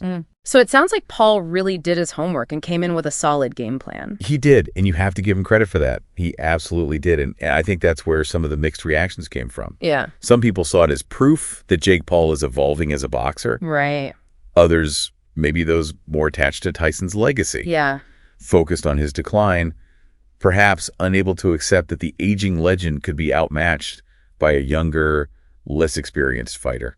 Yeah, that makes sense. I can imagine it being tough for some fans to watch their hero lose. For sure. Especially to someone like Jake Paul, who came from outside the traditional boxing world. Exactly. And let's not forget the sheer spectacle of it all. Oh, yeah. The influencer hype, the Netflix streaming, the massive audience. Yeah. It all added to the complex mix of reactions. Speaking of reactions, one thing that jumped out at me from the sources was the talk about this fight being a potential turning point for boxing. Yeah. Some argue it was a farce that cheapens the sport, Right. while others see it as a sign of progress, bringing in a new generation of fans. What's your take on that? That's the million-dollar question, isn't it? It feels like it. And I think it's a question you need to consider as well. Okay. Does this fight, with all its hype and non-traditional elements, enhance boxing's appeal or detract from it? Does it open doors for new talent and expand the audience, or does it compromise the sport's integrity? It's interesting because on one hand, you have this massive viewership on Netflix, Right. a platform known for its accessibility and global reach. For sure. 60 million households tuned in. That's huge. That's massive. And it's not just the numbers, it's how those viewers experience the fight. Right. Streaming offers a level of convenience that traditional pay-per-view just can't match. You got that right. People could watch on their phones, Yeah. laptops, smart TVs, wherever they wanted. Exactly. That's a key point. Yeah. It changes the whole game in terms of who's watching and how they're engaging with the sport. Yeah. And for a sport that's been struggling to maintain its relevance in a changing media landscape, that kind of exposure is invaluable. But on the flip side, does this type of event with all the influencer hype and spectacle overshadow the actual sport? Right. Does it alienate the hardcore boxing fans who value technique, strategy, and the history of boxing? Sure. Are we sacrificing substance for entertainment? It's a valid concern, and it's a tension that boxing has been grappling with for a while now. I see. This fight just brought it into sharper focus. Yeah. You have this clash between traditionalists and those who embrace this new era of entertainment-driven boxing. It's like that debate in music between selling out and reaching a wider audience. Exactly. Is there a way to do both? Can boxing evolve without losing its soul? That's what's fascinating here. This fight wasn't just about Paul versus Tyson. It was about boxing's identity in the 21st century. Okay. Can it balance the raw athleticism and technical skill with the entertainment value that attracts a broader audience? It's a tightrope walk for sure, but maybe fights like this, as controversial as they are, force us to have those tough conversations and figure out where we as fans stand. Exactly. It's about finding that balance, honoring the past while embracing the future. Right. And maybe, just maybe, fights like this can help us do both. Yeah. It's a tricky situation for sure. And thinking about it, it's not just boxing that's changing. Right. The way we consume sports in general is evolving rapidly. Absolutely. Streaming is becoming the dominant force. For sure. And that has huge implications for all sports, not just boxing. Absolutely. It's a complete paradigm shift. Yeah. Traditional broadcasters are scrambling to keep up, and platforms like Netflix are seeing the potential to disrupt the entire sports industry. You mentioned Netflix, and their success with this fight was undeniable. Yeah. 65 million concurrent streams at its peak. Wow. That's a game changer. It is. It shows the power and reach of these streaming platforms. Absolutely. Remember how we used to be tied to cable packages and specific channels to watch our favorite sports? Yeah, those days are fading fast. Yeah. With streaming, we have more choice and control than ever before. Yeah. We can watch what we want, when we want, and on whatever device we choose. It's empowering for viewers. It is. But I imagine it creates new challenges for leagues and organizations. Right. Trying to reach their audiences in this fragmented landscape, how do they adapt to this new reality? It's a delicate balancing act. Yeah. They need to maintain their existing fan base Right. while also appealing to new viewers who might be discovering the sport through streaming. Right. And let's be honest, it's not just about convenience for viewers. Okay. For streaming platforms, it's about the money. They see live sports as a way to attract and retain subscribers. That makes sense. Live sports are still one of the few things that can reliably draw a massive audience at the same time. For sure. And in the streaming world where competition for subscribers is fierce, Yeah. that kind of event is pure gold. You hit the nail on the head. Right. It's all about capturing eyeballs and keeping people glued to their screens. Right. And sports with their unpredictable drama and communal viewing experience Yeah. are a perfect fit for the streaming model. So where do we go from here? What does the future hold for sports broadcasting as streaming continues to rise? I think we're going to see even more blurring of the lines between traditional sports and entertainment. Okay. We'll see more unconventional matchups like Paul versus Tyson, more celebrity involvement, and more emphasis on creating a spectacle that goes beyond the sport itself. It's like they're taking cues from the world of professional wrestling, where the storylines and personalities are as important as the athletic competition. Precisely. And it's working. Look at the viewership numbers for these hybrid events. Yeah. They're pulling in huge audiences. Right. And that's what ultimately drives the industry. So the future of sports might be less about purists and traditionalists and more about embracing the entertainment aspect. Yeah. Catering to a broader, more diverse audience. I think that's a fair assessment. Yeah. And I believe we'll also see more streaming platforms entering the game, Okay. bidding for the rights to broadcast major sporting events. The battle for live sports content will only intensify. Which in a way is good news for us as viewers, right? Right. More competition usually means more options, better quality, and maybe even lower prices. You got it. It's a win-win situation for fans. We get to enjoy our favorite sports in new and innovative ways, Right. while the industry evolved to meet the demands of a changing world. Well, you've given us a lot to think about. From the rise of influencer boxers to the streaming revolution. For sure. This deep dive into the Jake Paul versus Mike Tyson fight has been incredibly insightful. It's amazing how a single event can reflect such larger trends and forces at play in our society. Yeah. And boxing, with its long and storied history, provides the perfect backdrop for these conversations. So for you listening, we want to leave you with this. Okay. What does the Jake Paul versus Mike Tyson fight mean to you? Does it change how you view boxing? Does it make you more or less interested in the sport? Take some time to ponder those questions. Yeah. Consider the future of boxing, the impact of streaming, and the evolving relationship between sports and entertainment. These are conversations worth having, Absolutely. and your perspective matters. We've equipped you with insights from various sources and expert analysis. Right. Now it's your turn to form your own conclusions. As always, we encourage you to continue exploring these ideas For sure. and engaging in these important discussions. Remember, the world of sports is constantly evolving, and it's up to us as fans and consumers to shape its future. That's a good point. So keep exploring, keep questioning, and keep learning. Thanks for joining us on this deep dive. Until next time. All right, so we're diving into a rivalry that's got everyone talking, Man City versus Tottenham Hotspur, and we've got some fascinating articles here, even podcast recommendations pointing to these matches being like must-watch TV. And what's cool about this is it's not just for the diehards, even if you're not glued to the Premier League every week. This rivalry tells us a lot about how teams change over time. Personalities clash and how some matches just become legendary. Yeah, for sure. And what's really interesting is that this rivalry, maybe it doesn't have like the decades and decades of history like some of the others, but it's these recent chapters that really make it exciting. I'm curious about that. What is it about these recent matches that make them stand out? Well, okay, so think about that 2019 Champions League quarterfinal. Oh, yeah. 4-4 aggregate score. I mean, that second leg at the Etihad was absolutely bonkers. Back and forth goals. The tension was unbelievable. It was a real, a proper footballing battle. You know what I mean? Yeah, totally. And, our sources here, they point out that even their Premier League matches, they have this way of becoming a really pivotal moments in the season, like Tottenham's win in the 22-23 season. Right. Really showed that they can shake things up at the top of the table. But it feels like there's more to it than just like wins and losses, right? Oh, absolutely. I think one of the things that really makes this rivalry so interesting to follow is the clash of styles you get when these two teams meet. Oh, yeah. I'm fascinated by this because you've got Guardiola City, known for their beautiful possession-based attacking football. Right. And then you've got Tottenham, who've been so adaptable over the years. We've seen them press high. We've seen them absorb pressure. We've seen them hit on the counter. I mean, they really keep everyone guessing, and it makes every match such a tactical chess match. It really does. And speaking of keeping everyone guessing, you can't ignore the individual players here, the star power. Mm-hmm. How does that factor into this rivalry? Well, I mean, you can't talk about this rivalry without mentioning names like De Bruyne and Haaland for City.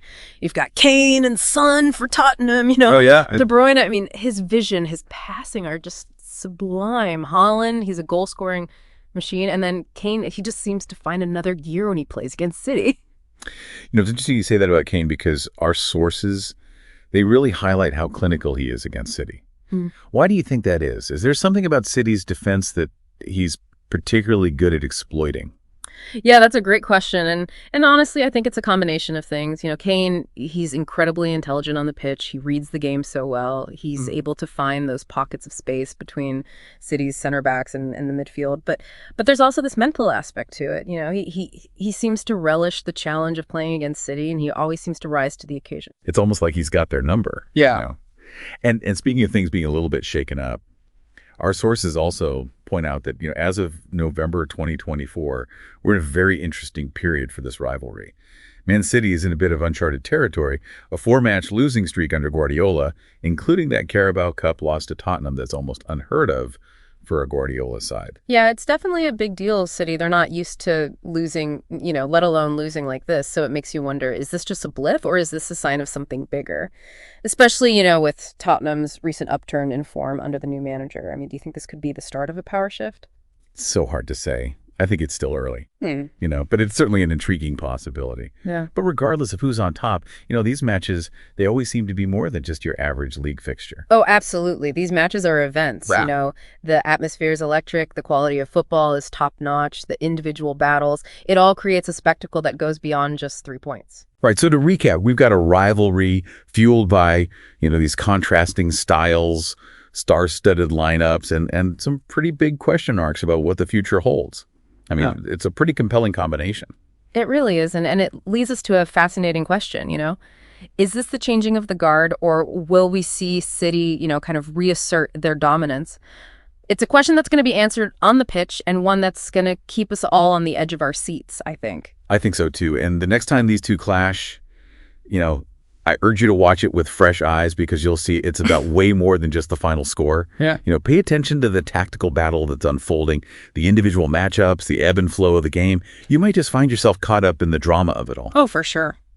And on that note, we'll wrap up this deep dive into the Man City Spurs rivalry. Thanks for joining us. Thanks for having me. Until next time. Cheers, Weir. All right, so we're diving into one of those rivalries that it gets the blood pumping, College football, you get the Oklahoma State Cowboys. Yeah. And then on the other side, you have the Colorado Buffaloes. Yeah, a rivalry for the ages, right? Back to 1920, over a century of just some hard-nosed football. We're talking Big 8, we're talking Big 12, so much history, so many big games, big moments. I mean, for fans who really know those conferences, this is a big one. I think what's really interesting about it is you see the conferences kind of change, evolve over time, college football itself. And you can track that, see those changes through this one rivalry, just through the wins and losses. Yeah, I mean, you look at the very first game, right, back in 1920. And I don't know if this set the tone for everything to come, but Colorado they demolished Oklahoma State. Yeah. 40-7. Wow. Yeah, and that wasn't just a one-off. Thinking about their time together in the Big Eight, Colorado, I mean, they really had Oklahoma State's number for a long time. What was the key to that? Yeah. Was it a coaching thing? Were they just way more talented? Or was there a certain style they played that Oklahoma State just couldn't crack? There's a lot of factors, but I think a big part of it was that Colorado defense. I mean, just tough. Shutting teams down week in, week out, forcing those turnovers, just relentless. And it's got to be when you're on offense and you're facing that kind of pressure every single play, it's got to get in your head, right? You can't get any momentum going. 8 wins in a row, right? 8 in a row from 89 to 96. I mean, that's got to do something to a team mentally. Absolutely. Yeah. Like I said, it's psychological at that point. And then, 96 comes around, college football, it all kind of gets shaken up. We have the Big 12, new conference, new landscape. Did that change how this rivalry played out? Oh, yeah, it did. They weren't facing off as often anymore, with how the Big 12 was divided up. Yeah. But when they did meet, those games, they were still nail-biters, still intense. Give me an example. 2001, Colorado wins, but it's close, 22-19. Oklahoma State's right there. But then fast forward a few years, 2004, it's payback time. Cowboys just run all over them, 42-14. Do you think by that point, had Oklahoma State figured out how to handle that Colorado defense? That defense was legendary for so long. It seems that way, yeah. They'd built up their own offense by then. They were putting up points, controlling the pace of the game. It was a real shift from those early Big 8 days. Huge turning point, though. Got to be the Alamo Bowl. Yeah. 2016. So they both moved on from the Big 12 at this point. First time they meet up since that happened. And man, Oklahoma State, they just dominated 38-8. I mean, the MVP of that game, James Washington, Oklahoma State's receiver, he was unreal. It was like watching that game, it was a preview of what Oklahoma State was becoming, offensively just a force to be reckoned with. Which brings us up to, pretty recently, right? November 29th, 2024. This rivalry, it gets reignited. Now, Colorado, they were having a heck of a season, 8-3, thinking playoffs. Oklahoma State, not so much. They were trying to, bounce back from a rough year. Stakes were high. Totally different places those two programs were at. Colorado's up there feeling good, while Oklahoma State's got to prove something. Two teams, different motivations, makes for a great matchup. So where do we stand now? Colorado, they've had these periods of dominance. But then Oklahoma State, they have those flashes of brilliance. Colorado's still ahead, 26-21 overall. But Oklahoma State's had some winning streaks too, haven't they? They have, yeah. I think that's what makes this rivalry so fun. It's the back and forth. It's never been one team just totally owning the other. You think they've got the upper hand, and then bam, the other team comes back strong.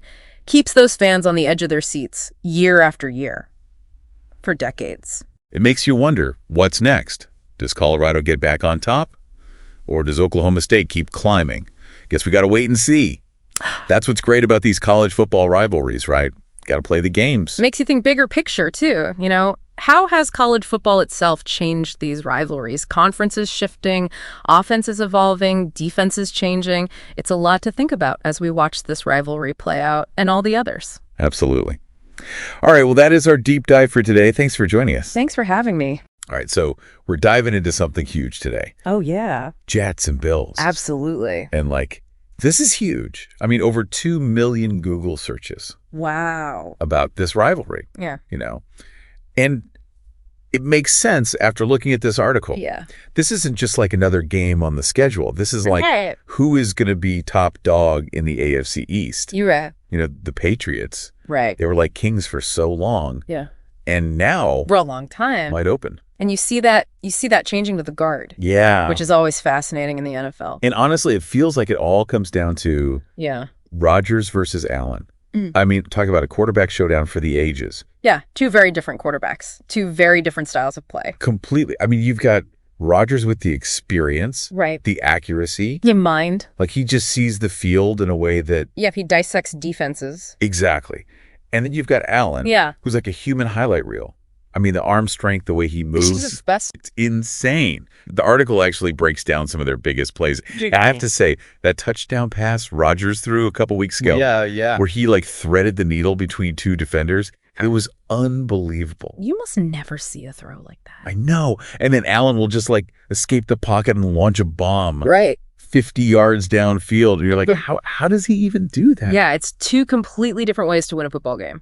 And what I love about this matchup, too, is you have these brilliant coaches behind it all. Yeah. Sella for the Jets and McDermott for the Bills. Right. And you're talking about two very different styles of coaching as well. Oh, absolutely. I mean, Yeah. McDermott, he's turned the Bills into this defensive powerhouse. Right. They've been building to this for a while. Yeah. And then you have Sella, who's all about getting the most out of his players. And with Rodgers there now, Right. it's like he's unlocked something special with the Jets. They're playing with a different energy this season. They really are. Yeah. It's like they finally believe they can compete with anyone. And that's half the battle right there. It really is. Yeah. So we've got the players, we've got the coaches. But what makes this rivalry so fascinating Wow. is that it goes beyond just who's on the field. It's about the strategies, the adjustments, like a chess match. It really is. You'll see McDermott using a lot of those rollouts and bootlegs with Allen. Oh, yeah, take advantage of that mobility. Exactly. Keep the defense guessing. And then Sala's trying to counter that with these creative blitz packages. Oh, really? Yeah, trying to keep Allen contained. So it's like they're always one step ahead trying to outsmart each other. Absolutely. And it makes for some really exciting football. And, you know, when you talk about trying to contain a guy like Josh Allen, Oh, yeah. you need a defense that can actually step up to the challenge. And the article does not let us down there. No, it doesn't. It really gets into the weeds about these two defenses. Yeah. And that matchup in particular. Right. Sauce Gardner versus Stephon Diggs. Oh, man. That's box office right there. Every single time. I mean, talk about a clash at Titans. And Gardner, he's just come onto the scene. So good, so fast. And just shut down some of the best receivers in the league. I mean, the way he could just blanket Diggs. The size, the instincts. Like, he knows what Diggs is going to do before Diggs even does. They're reading each other's minds out there. It's insane. But then again, we're talking about Stephon Diggs. Right. I mean, this guy, Elite route runner. he's like a ballerina out there. Yeah. The way he can just get open, even with someone like Gardner. You know he's open even when he's covered. Exactly. Yeah. So how do you even game plan for that? McDermott's got to be pulling out all the stops. I bet. Moving Diggs around formations, stacks, bunches, anything to try and Yeah, create a little bit of separation. just a little bit of space is all he needs. Right, because if he gets even a step, It's over. touchdown. Yeah. So we've got the quarterback duel. We've got these incredible defensive matchups. But then there's this whole other layer, There is. the history of this rivalry. Oh, yeah. This one goes way back. I mean, Jets and Bills, this isn't some new thing. Yeah. No, this goes back to the AFL days. Okay, so give me a little history lesson here. Okay. What makes this chapter of the rivalry so special? So you think about the Jets, right? Yeah. For years, they were always chasing the Dolphins, the Patriots, right? And recently, the Bills. Exactly. They were always trying to catch up. The little brother. And then Rodgers comes to town.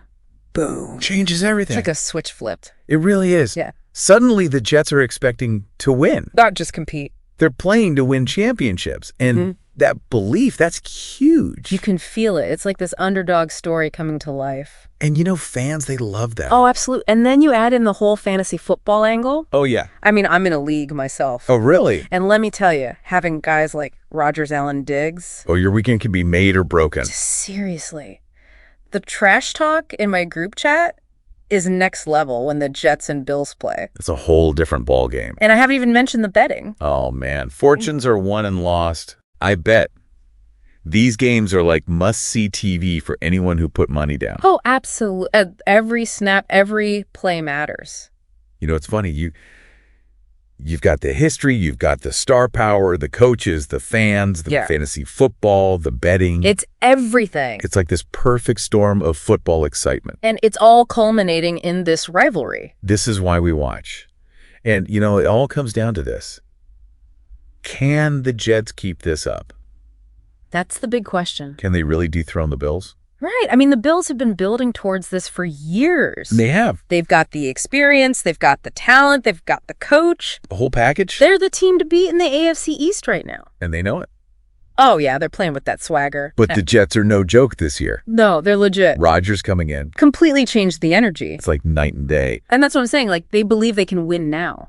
Yeah, and that's huge. Huge. You can't teach that. You can't. And Rodgers, he brings Absolutely. that confidence, that swagger. He's a winner. He makes everyone around him better. And that's what you need in a tight divisional race. It's like you're watching a movie unfold. It really is. This upstart team trying to take down the champs. Yeah. The old guard versus the new blood. And who knows how it's going to end. That's the beauty of it, right? I know. It's like you got to tune in every week. You don't want to miss a snap. So to everyone listening, if you weren't already hooked on this rivalry, get on board.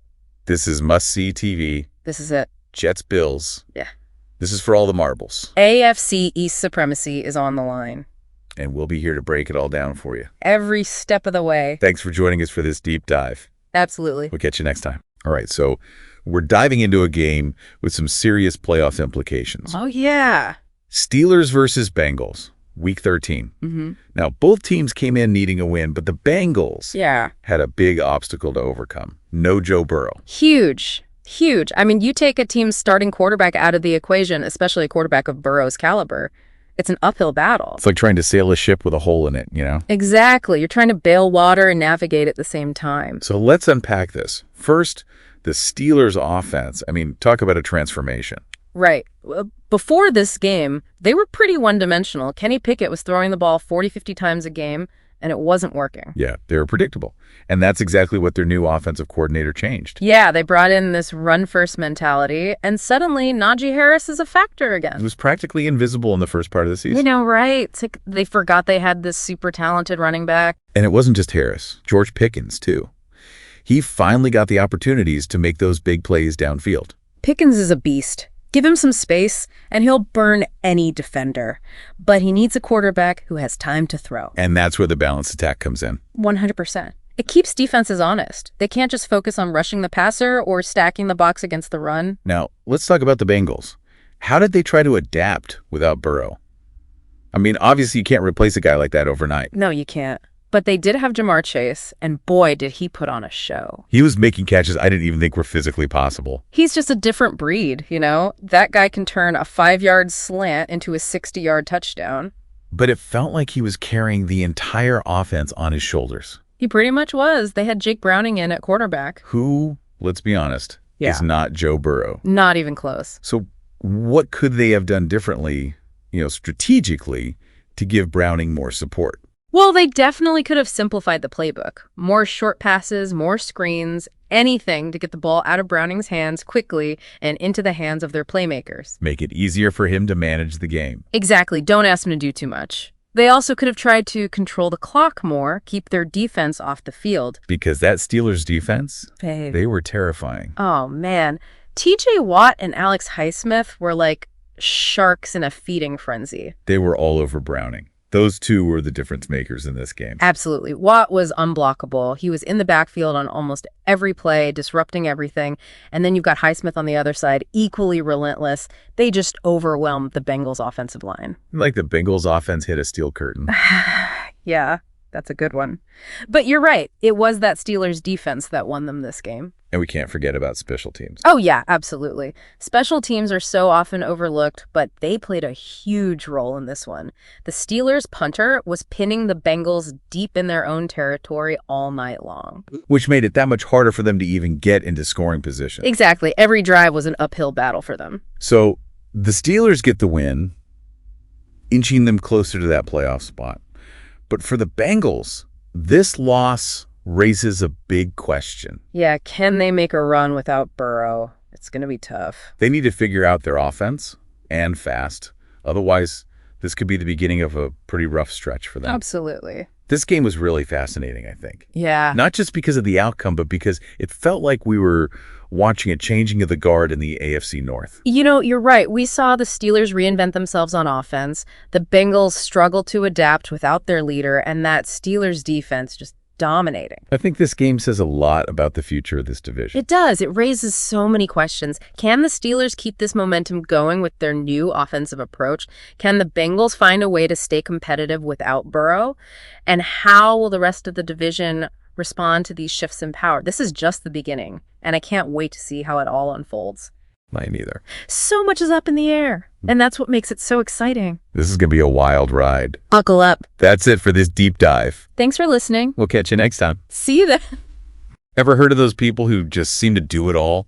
Like, seriously, do it all. Yeah, I know the type. Well, get ready to dive deep into the life of one of them, Bishop T.D. Jakes. Oh, wow. Okay, I'm excited for this one. Yeah, he's a pastor, Obviously. but also an author, Oh, yeah, he's written a ton. filmmaker, advisor. I mean, the list goes on and on. I've got a whole stack of articles and bios here you sent over. Yep, he's quite the accomplished guy. So let's go beyond the headlines, beyond, just the surface level stuff. Right. Let's really figure out what makes him tick. Okay, I like it. What are the common threads in his life? What can we learn from this guy's path? Well, one thing you just can't miss is his resilience. Oh, absolutely. Like right from the start, his childhood nickname, the Bible Boy, The Bible boy. born and raised in West Virginia. Church was a huge part of his life. Right from the beginning. But here's the thing. Yeah. He had a speech impediment. Oh, wow. Can you imagine wanting to be a preacher? I mean, public speaking is like The core of it. the core of the job, right? With that obstacle. Yeah. I mean, that takes some serious courage. You got to have some deep-seated conviction, right? Oh, yeah. It's not just wanting to preach. This is a need to connect with people, communicate his message. Almost like that early challenge just fueled him, Right. gave him this determination that you see throughout his life. Absolutely. That drive is crystal clear in his early career. He starts leading a small congregation in West Virginia in the 80s Okay. and gains a reputation for this super dynamic, powerful preaching style. Yeah, he's got that presence. But it's not just preaching. He was also deeply involved in community outreach, starting programs to address, poverty, social issues, Yeah.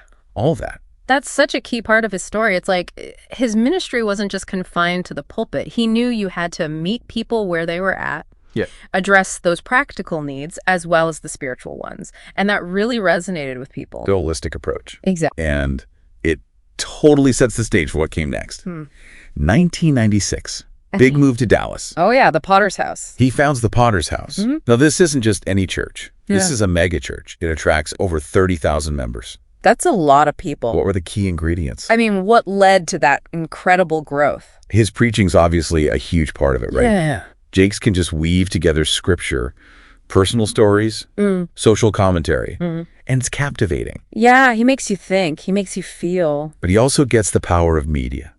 Televised sermons, conferences, workshops, He wasn't afraid to use those new platforms. expand his reach. A total pioneer in using media to, spread the message beyond the church walls. Yeah, he was ahead of the curve on that. So we've got this dynamic preacher, understands the power of connection, not afraid to push boundaries, as if building a megachurch wasn't enough. Right. He also becomes the best-selling author. Woman, thou art loosed. Yeah. Destiny, Big ones. tackling themes of empowerment, overcoming adversity. Finding your purpose. Right. It's amazing how those themes run through all his work. It's true. The sermons, the books, even his films. Like he's offering guidance and inspiration, but also challenging people to take control, reach their full potential. And then he goes into filmmaking, producing and acting in films like Jumping the Broom, Sparkle. Oh, yeah. He's exploring faith and redemption in whole new ways. It's like he's always looking for new ways to connect with people, using different types of storytelling. reaching a wider audience. Exactly. And his influence goes way beyond just the religious sphere. Jakes has been an advisor to political leaders, even delivered the invocation at President Obama's inauguration in 2009. That's huge. What do you think that says about his broader influence? It shows that his message goes beyond the church.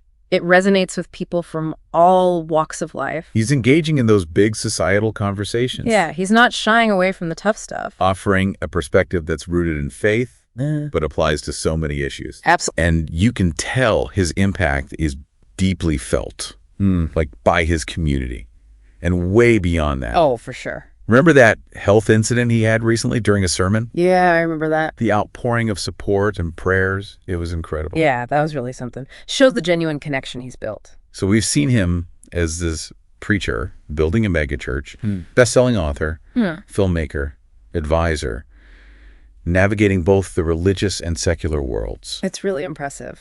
And it seems like it all stems from this unshakable belief in faith, this idea that it can transform lives. That's the thread that connects it all, right? That deep conviction that people can overcome, find their purpose, achieve amazing things. Yeah. It makes you think, right? Like, how will T.D. Jakes be remembered? I mean, will his legacy be just about his impact on religion? Or will it be something bigger? Will it extend into the wider cultural sphere? That's a great question. Something to ponder.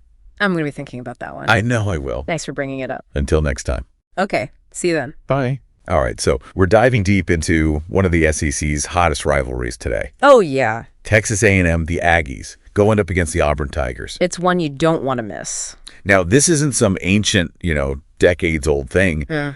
This rivalry really caught fire when, well, you probably know, when Texas A&M joined the SEC back in 2012. Absolutely. And every single year they clash. The energy is unbelievable. It's electric. Yeah. But some folks out there might be thinking, like, okay, why should I care? These teams are hundreds of miles away from me. What's the big deal? Right. And that's what we're going to get into today. Because it's not just about football, right? It's about upsets. It's about coaching, like battles of the minds and those moments, those single games that can, like, completely rewrite the future of a program, a whole conference. Yeah, for sure. And it's that unpredictability that's really captivating about this rivalry. It's the spirit of college football, tradition, passion, talent, all of that just collides. You just never know what's going to happen. Exactly. And to really get a feel for how much this thing has evolved, we got to go back all the way back to the beginning. Okay. First time they met, 1986, Cotton Bowl. Wow. Aggies crushed it, 36-16. Big win. But things, have they changed since then? They have. I mean, the whole landscape of this rivalry shifted when A&M joined the SEC in 2012. Suddenly, these two teams are facing off every year. The stakes are through the roof. Right. And that very first SEC matchup, 2012, it was a blowout. 63-21, A&M just steamrolled them. Yeah. So you'd think, okay, that sets the tone, right? Yeah. A&M's got Auburn's number. You'd think so, wouldn't you? But that's what's so great about this rivalry. It defies expectations. Those later upsets are even more shocking because of that initial dominance. Okay, so let's talk about some of those unexpected turns because they're wild. Like 2014, the game comes down to the wire. Oh, yeah. 41-38, A&M pulls it off. But I keep thinking about that interception late in the game. A&M could have sealed the deal, but then they fumbled the ball right back to Auburn. Oh, man, that's right. And that play, that's like a perfect little snapshot of this whole rivalry back and forth. You never know who's going to come out on top. A&M, they got risky, went for the big play, and Auburn, they were ready, capitalized on that turnover. Even when you think one team has the upper hand, the other one can come roaring back just like that. And when we talk about comebacks, I mean, nothing tops what went down in 2024. Auburn, they were having a rough season. 4-6, unranked, nobody expected much. Nope. Texas A&M, they were rolling, ranked 15th in the country, 8-2, looking like a real playoff contender.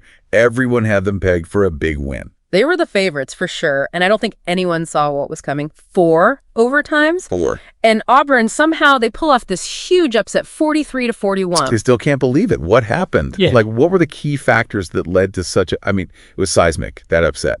Yeah, it wasn't just luck. Auburn's coach, he came in with this honestly brilliant strategy. Like, he'd done his homework, knew A&M's weaknesses, especially in their secondary, and he just went after them relentlessly. Short passes, quick plays, basically took away A&M's pass rush. And on the other side, A&M, it felt like they were stuck in their usual playbook. Maybe underestimated Auburn's grit, their ability to fight back. So you bring up the coaches, and that adds this whole other layer, right? It's like a chess match between these guys, each one trying to outsmart, outmaneuver the other. It's fascinating. You got A&M's coach, more conservative, builds around a strong defense and a slow, grinding offense. Then you have Auburn's coach, totally different, loves to be aggressive, unpredictable, throws the playbook out the window, keeps the other team guessing.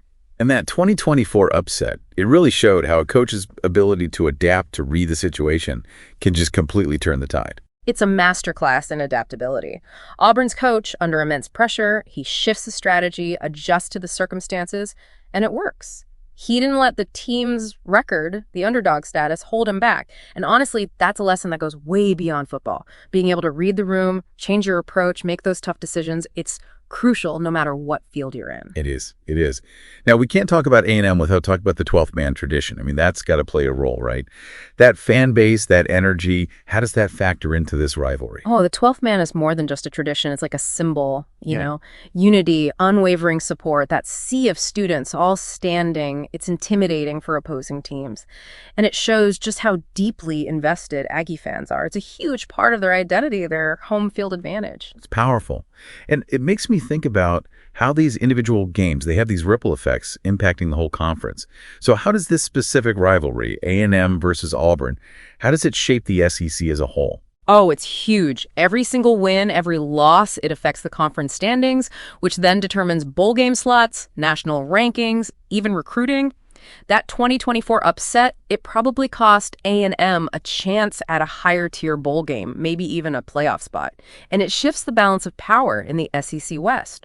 Auburn proved they're still a contender. So he started with this one game back in '86, and now it's this like central storyline in the SEC. The passion, the upsets, the coaching battles, it's all there. And it's that unpredictability that keeps us coming back for more. Exactly. Yeah. And it leaves us with the big question. What does Auburn's upset mean for next season? Has the momentum truly shifted? Can Auburn repeat that success against A&M? I don't know, but it's going to be a fascinating year. No doubt. We'll be watching. Absolutely. Absolutely. Yeah. All right. Welcome back, everybody. You know, we'd love to take a deep dive into some of the NFL's most interesting storylines and rivalries. Absolutely. And today, we've got one for you that's got a little bit of a unique twist. Definitely a unique one. We're talking the Tennessee Titans and the Houston Texans. Okay. Now, you might think, oh, just another divisional rivalry, right? Right. But there's more to it than meets the eye. The Titans, Yeah. they were originally the Houston Oilers Oh, wow. before they relocated to Tennessee back in 1997. I see. So this isn't just about two teams battling it out for the top spot in the AFC South. Gotcha. It's about legacy, a city losing its beloved team, Right. and the birth of a whole new football identity in Houston. Yeah, that relocation, man, that adds a whole other layer of complexity for Houston fans. For sure. Imagine having your team, a team that's so deeply connected to your city, So just up and leave. Right. Like, that's got to leave a scar, right? absolutely. Then in 2002, the Texans come onto the scene, carrying the weight of these huge expectations to fill that void left by the Oilers. Yeah. So every time these two teams meet, it's like this clash of the past and present, you know? It's almost like a family feud playing out on the football field. Exactly. To make things even more interesting, the Titans, they actually have a slight edge in the overall series record. Oh, really? They're leading 24-21. Wow. Close. Talk about a recipe for some seriously intense matchups. Oh, yeah, for sure. We've got some great examples of that in the stuff that you send over. Absolutely. Like the Texans winning their first ever AFC South title Right? against the Titans. No way! Back in 2011, that's got to be, you know, a symbolic moment for Houston. Like, Right. their new team is finally arriving. Right. But then you got the Titans clinching a crucial playoff spot with a win in 2018, Yeah. reminding everybody that this rivalry, it's got implications for the entire NFL season. Absolutely. So we've got these instant classics. Yeah. But then we can't forget about the game that kind of sparked this whole deep dive. Right. The Titans' 32-27 victory in Houston just a few days ago, Oh, yeah. November 24th, 2024. I was on the edge of my seat the whole time. So let's rewind a bit Okay. and break down some of the key moments. Okay. Sounds good. This game had everything you could want in a rivalry matchup. It did. I mean, rookie QB Will Levis, Oh, yeah. breakout performance for the Titans, throwing for 278 yards Wow. and 2 touchdowns, Okay. including this electrifying 70-yard touchdown pass to Chigo Konko. No way. In the fourth quarter, it felt like he single-handedly shifted the momentum of the game. Yeah, Levis was looking pretty sharp out there. He was, Yeah. but it wasn't just him. Okay. Tony Pollard also had a monster game for the Titans, Oh, yeah. rushing for 119 yards and a touchdown. It was really a balanced attack that led them to victory. Right. So what about on the Texans side? What was going on over there? Yeah, well, C.J. Stroud, their quarterback, had a bit of a rougher go of it. Yeah. Even though he did put up 247 passing yards and 2 touchdowns himself, threw 2 crucial interceptions. Oh. One of them was a pick six, returned for a touchdown by Titans safety Jimmy Ward. Oof. Those turnovers can really hurt you in a close game. Yeah, and it was almost a tie game right at the end. Oh, tell me about it. I was biting my nails. Yeah, missed 28-yard field goal by Texans kicker Kaimi Fairbairn. Ugh, that's gotta sting. Talk about a heartbreaker. It's those moments, those what-ifs Right. that make these rivalries so captivating. Yeah, you never know what's going to happen. Those razor-thin margins of victory. It's more than just a win or a loss, too, you know? What do you mean? Well, think about it. With Levi's playing like that, Yeah. could this be the start of something new for the Titans? Possibly. And how does a loss like this, especially on their home turf, Yeah. affect the Texans going forward? I see what you're saying. It's like these questions just add fuel to the fire of this rivalry. It's crazy to think that these battles on the field, Yeah. they're just one part of the whole story. Right. Like, those games, they draw massive crowds in Houston. That's what I've heard. It's like the whole city is buzzing with anticipation whenever the Titans are in town. Really? It really speaks to how ingrained this rivalry is in Houston's culture. It's about more than just the game, isn't it? Yeah, for sure. It's about pride, Totally. bragging rights, Yeah. and maybe even a little bit of a desire to prove something Yeah. to the team that left them behind all those years ago. I see it. So where do we go from here? We've got these two relatively young franchises, Yeah. both with quarterbacks Yeah. who have the potential to define the next chapter Yeah. I'm excited to see it. of this rivalry. Totally. What does the future hold for the Titans and Texans? Well, that's the beauty of it all. We get to watch and find out. That is true. This deep dive, it's given you the background, the Yeah. history, the passion that fuels this rivalry. For sure. Now it's up to you to see how it all unfolds. I like that. Keep an eye on these two teams. Because the next chapter of the Titans-Texans rivalry, well, it's going to be just as captivating as everything that's come before it. Couldn't have said it better myself. Thanks. And there you have it, folks. Another deep dive in the books. See you next time. We'll catch you on the next one.